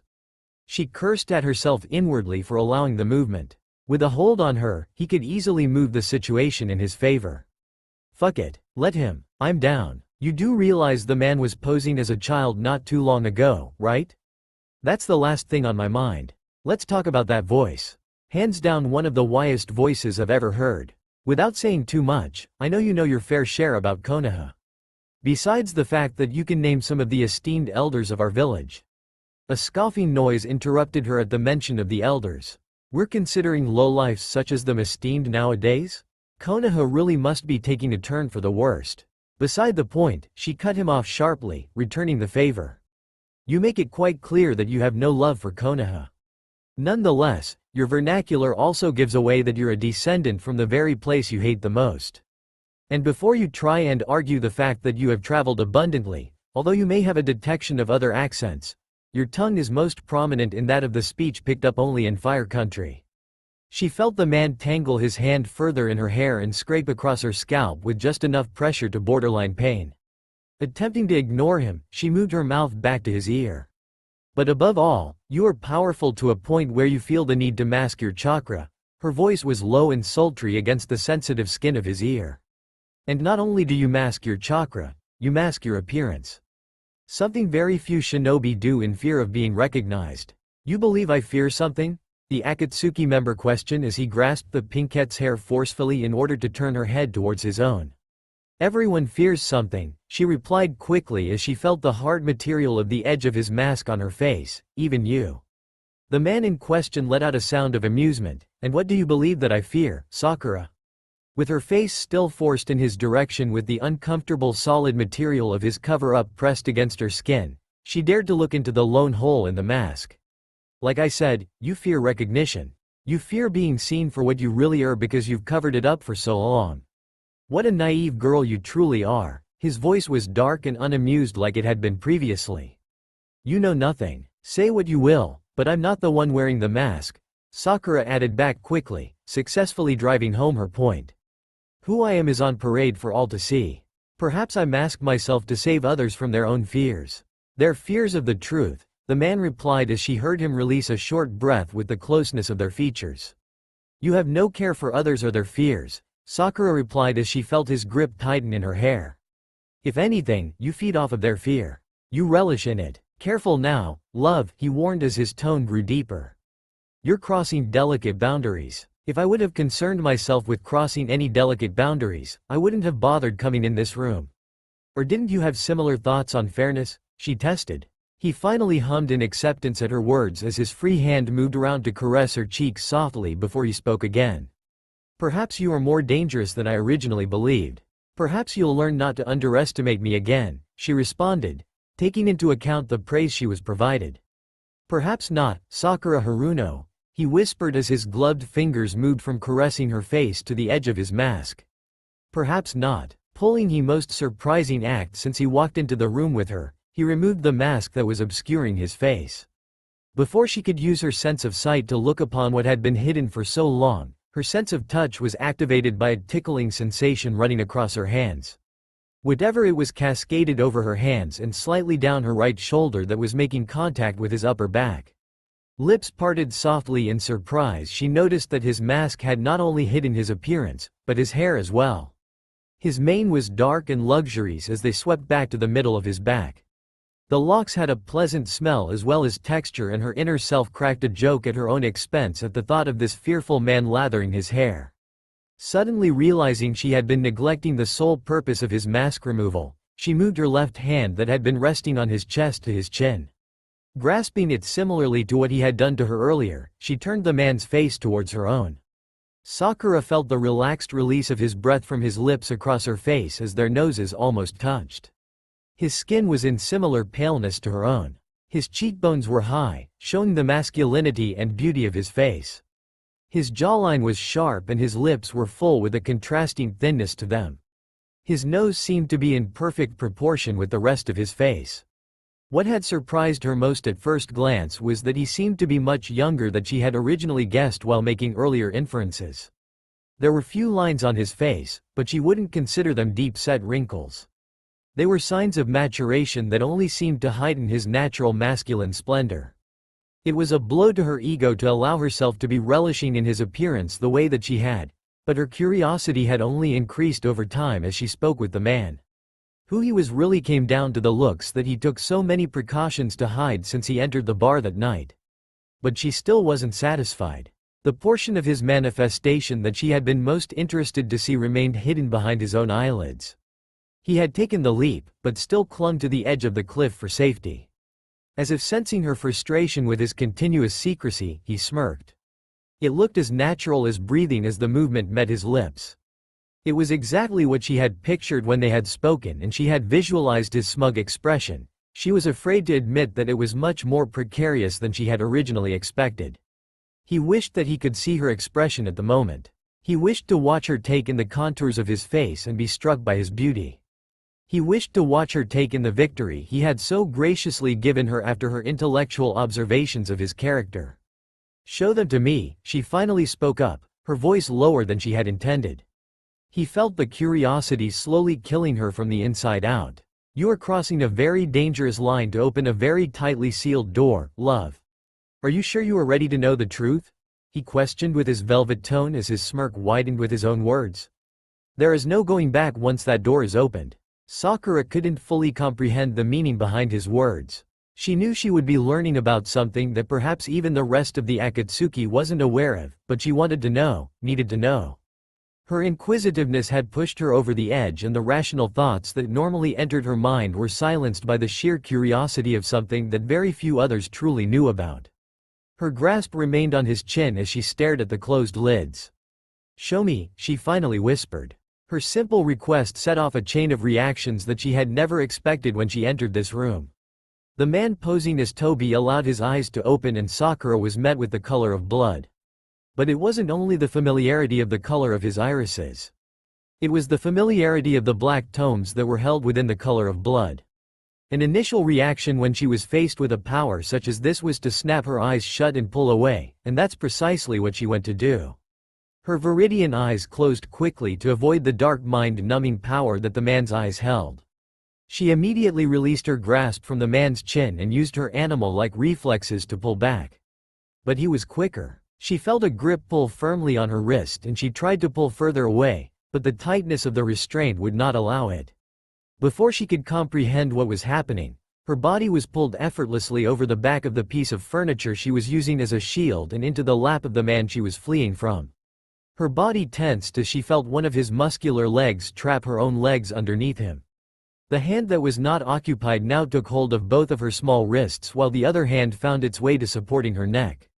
Knowing that escape from his hold was futile, she reversed their roles and kept her eyes blocked from his view, just as he had been doing to her.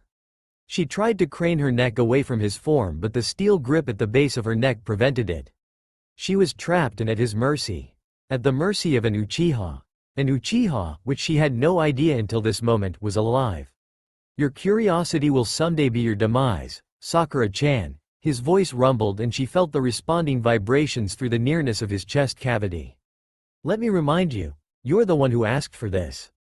I asked for this thinking that the answer would be rational or plausible." She protested as she continued her refusal of opening her eyes to the danger now evident before her. "What I have before me now is impossible. Would you really deny what your eyes have just accepted?" His voice was softer, as if attempting to lull her into her own false sense of security. a tone that would convince her to open her eyes to blatant danger. But she wouldn't be fooled so easily. "I accept nothing but the facts," she spoke these words, and then her resolve began to falter as she remembered the story that Itachi had told her not much earlier. The logic behind her thoughts began to crumble before her. "You only accept what you were blatantly told," he told her as the hand at the base of her neck rotated her head to face his own, her eyes still staying shut. "I know you are not as naive as you would lead me to believe. You know there is more to your village than you will ever have the privilege to know. I don't need to know everything," Sakura protested as she struggled harshly in his grip. "All I need to know is what to do to keep those I love and those of my village safe."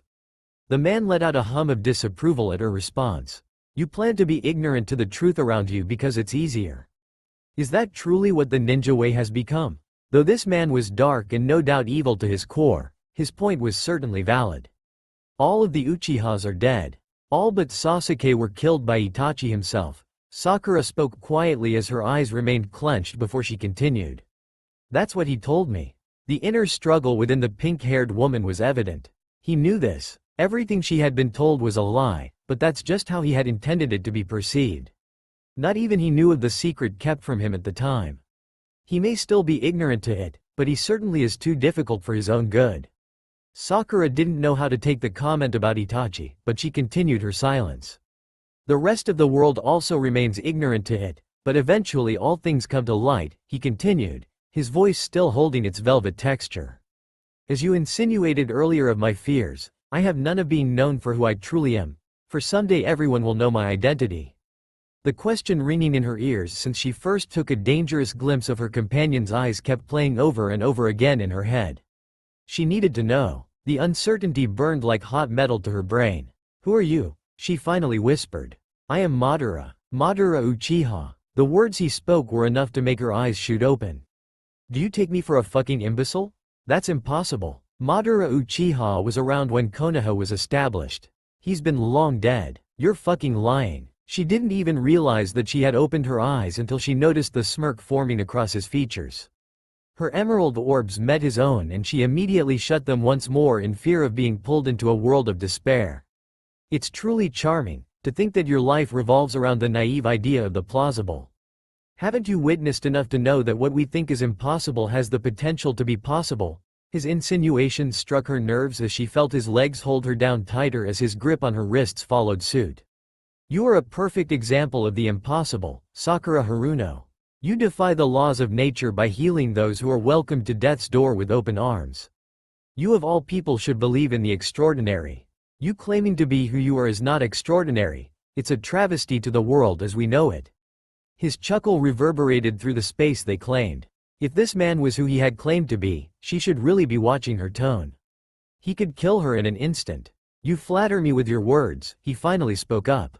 "It is good to know that my name still has the ability to strike fear in the hearts of those who know it. Do not take your dominant behavior as fear from me." "Oh?" he inquired. She knew he was smirking once again. "Aren't you afraid that I could snap your neck in an instant? Take a blade to your neck without any attention from yourself?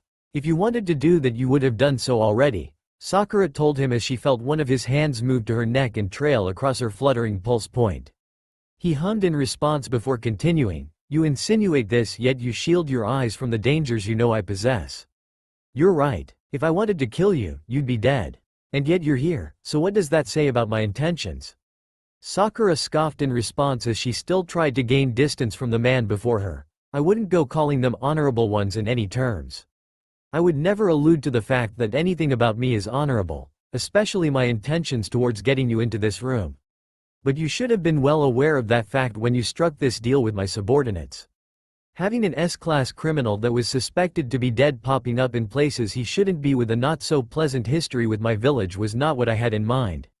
Excuse me for being less than thrilled with my current predicament." The leaf nin combated as she pulled at the restraints on her wrist harshly. "I still fail to see what you could possibly gain from this arrangement. What is it that you want from me?" There was a pause before he spoke again, letting his hand explore the smooth skin of her face. "It's not about what I want from you, but what you want from me. I want nothing from the likes of you. I beg to differ, love. For why else would you have agreed to be alone with me? You know that I have information. The type of information, you're not sure, But that's what makes this little game of ours so fun, the unexpected. You have the chance to gain information others could only dream of acquiring. All you have to do is play along. He spoke so simply that it could have been fooled for his sincerity, but Sakura was not satisfied. I feel that playing along will require more than what I'm willing to give. You don't strike me as a man that gives that kind of information away for the thrill of seeing a naked woman. You could see that from whomever you wanted and it wouldn't cost you your secrets, Sakura deduced plainly, drawing him into an honest answer. What is it that you would gain? Humor me, Sakura-chan, but what do you have to lose? He retorted plainly. His words spoke true and the pink-haired Kunoichi took the next step in their game. Emerald boldly met the color of blood as she finally opened her eyes to face the beast.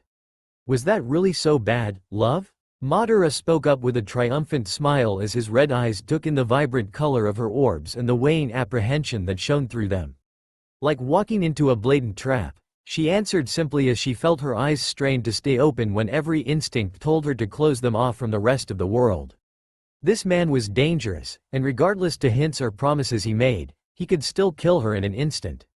He allowed another devilish smirk to grace his features. Sakura couldn't help but let her mind travel to the fact that the man before he claimed to be one of the creators of her village. A man long assumed dead, and now he was associated with one of the most feared criminal organizations in the entire world. Konoha was fucked. Ask your questions, love. I'm waiting, his voice spoke up, breaking her from her questioning. Why hide for all of these years? If you are who you claim to be, you could have attacked Konoha long ago and quite possibly claimed what you intended. Why wait? Her question was well processed and certainly dug deep for a starter question, but she couldn't seem to wait and he knew that. Madara knew that pushing her into the more provocative part of their endeavor after she just received enough bravery to keep her eyes open in front of him was unwise. He would give her this as a token of good faith. Although Konoha may have been at its weakest, I was also at mine, he began. Sakura was mildly surprised that he would admit to any sort of weakness, but she also knew that he was a master manipulator. He would delve into any tactics to get what he wanted and she needed to be wary of that. It was not wise to make a move to fulfill any of my intentions when I had not yet devised a plan suited to my tasks. Like taking a mission with a team unsuited for the charge at hand. So the Akatsuki is suited to the task then? Sakura's question was quickly fired after his thought finished. He was aware of the interrogation tactic she was using, but it would not suit the game they were playing. Initiating his reward, he moved their position so that Sakura slowly slid to straddle his lap. Both of her wrists were still in his grasp, of one hand now between their chests as her eyes were still open to his. His unoccupied hand slid down the curve of her waist, under her top, and held firmly onto her skin. He allowed himself to move into her neck, his nose dipping up the curve of the pale column of skin, breathing in her natural scent that he found intoxicating. I'll allow you to delve into your own assumptions on that as I have my own. Sakura said nothing in response to his way of dancing around her question. She knew that all of the members of the Akatsuki were his pawns, but for what she still hadn't placed. Noting that her hands were still in his grasp and he was still quite fixated on her neck, she spoke up. I can't quite fill my end of the bargain if my hands are immobile. She felt him release a puff of air against her neck that could have been taken as a form of amusement. His long black mane was beginning to tickle against her exposed skin. I rather like it this way, his reply was slightly muffled by her own skin. She then felt his tongue drag its way up her neck as if testing her like a dinner dish. From the rumble-like purr she felt through his chest, she assumed he approved. Continue, pet. She inwardly scowled at the pet name before she asked her next question. What's the point of capturing all the tailed beasts? He pulled back slightly, but she felt his other hand move from her waist to the skin covering her ribs. She held her breath. Power, of course. The ninja pursed her lips in annoyance, quite the vague answer. He let out another sound of amusement at the woman before him. A vague answer for your vague question. Be more specific, love. In what way do you intend to use their power? The Uchiha enjoyed the slight annoyance that played across the pout of her lips. The fact that she was striking helped her cause, but she would need to be more daring to reap the benefits of what he offered her. Taking his intentions a step farther, he rocked his hips into her own. Her reaction was instantaneous. The color in her cheeks flushed pink as she bit slightly into her lower lip to hold in the shock and carnal feel he hand just shudder through her. No matter how much she would deny her attraction, he was versed enough to know it when it appeared. Why, Sakura-chan, I intend to use the power in any and every way I see fit, just as I am now. Her green eyes slightly widened at his answer and accusation in one sentence. She went to defend herself, but he silenced her with more dangerous words.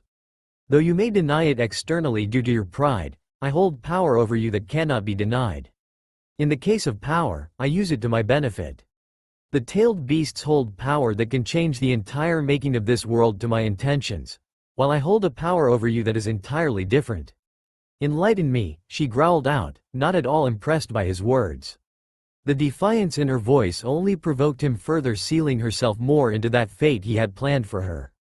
The smirk that never departed his face seemed to grow wider at her challenge. The power I hold over you changes your role in my game from a simple pawn to that of a bishop. Like a game of chess, your role is utterly important to the rest of the board. You are not a simple servant piece. Your role has elevated to something much more prominent to my success. Her patience with that man had worn quite thin at this moment, and she put more strength in her struggle to free herself from him. I refuse to be part of your vile game. Oh my dear Sakura-chan, as if you have a choice in the matter, he told her as his strong grip tightened completely around her, crushing her to his form. His other hand then moved to grip her neck with just enough force to warn her that he was serious. Everyone has a role in my little game, whether they like it or not. You should feel honored that your role has improved. She didn't understand what he was saying anymore. She was just a simple ninja of Konoha, and if this man was who he claimed to be, she had no idea how she could have warped into his plans in any way. What exactly was he expecting of her in this game that he was forcing the rest of the world to play with him? I am no one of importance to you, so I see no reason as to why I would be anything other than a pawn. Her jaw was clenched as she spoke the words. She tried to speak negatively of herself in order to spark an answer from him.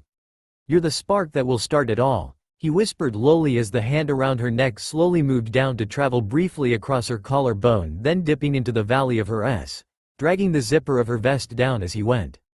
At this point, there was no point in her protests, so she remained silent as she looked into the eyes of the madman before her.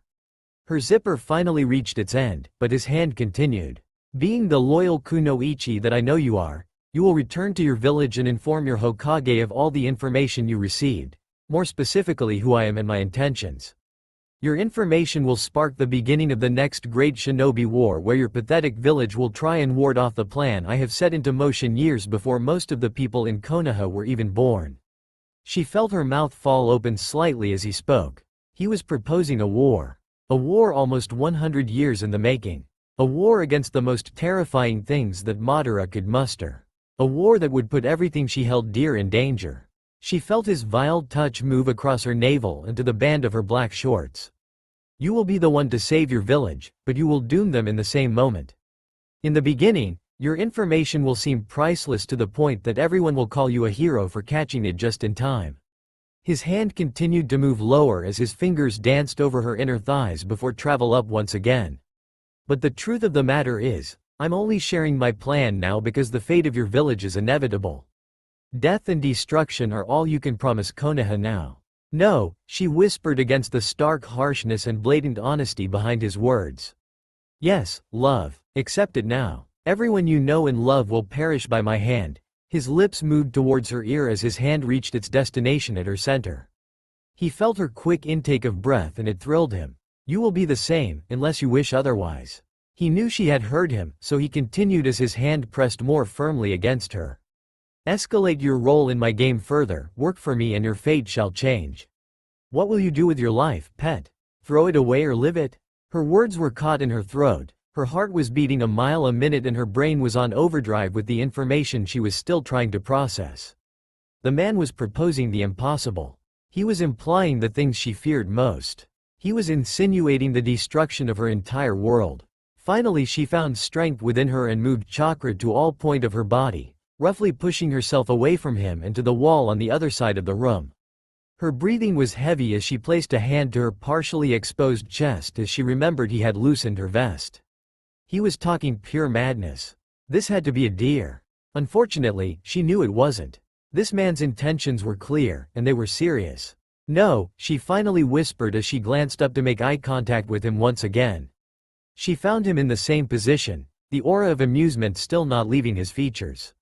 I will not willingly play into your sick and twisted game. He pushed himself off the furniture and sauntered towards her, his black hair waving around his head. Regardless of your willingness to play, you are a vital part, as I said. Your consent is superfluous. You are not given a choice in my game. Your fate will end in the way I see fit. Get out, she demanded as she pointed to the door. We're done here. Instantaneously, he appeared in front of her and slammed her against the wall behind her. Each of his hands held one of her own as his body was pressed too familiarly against hers. Careful, pet. Your part is vital, but the fact of your life in the end is still contentious.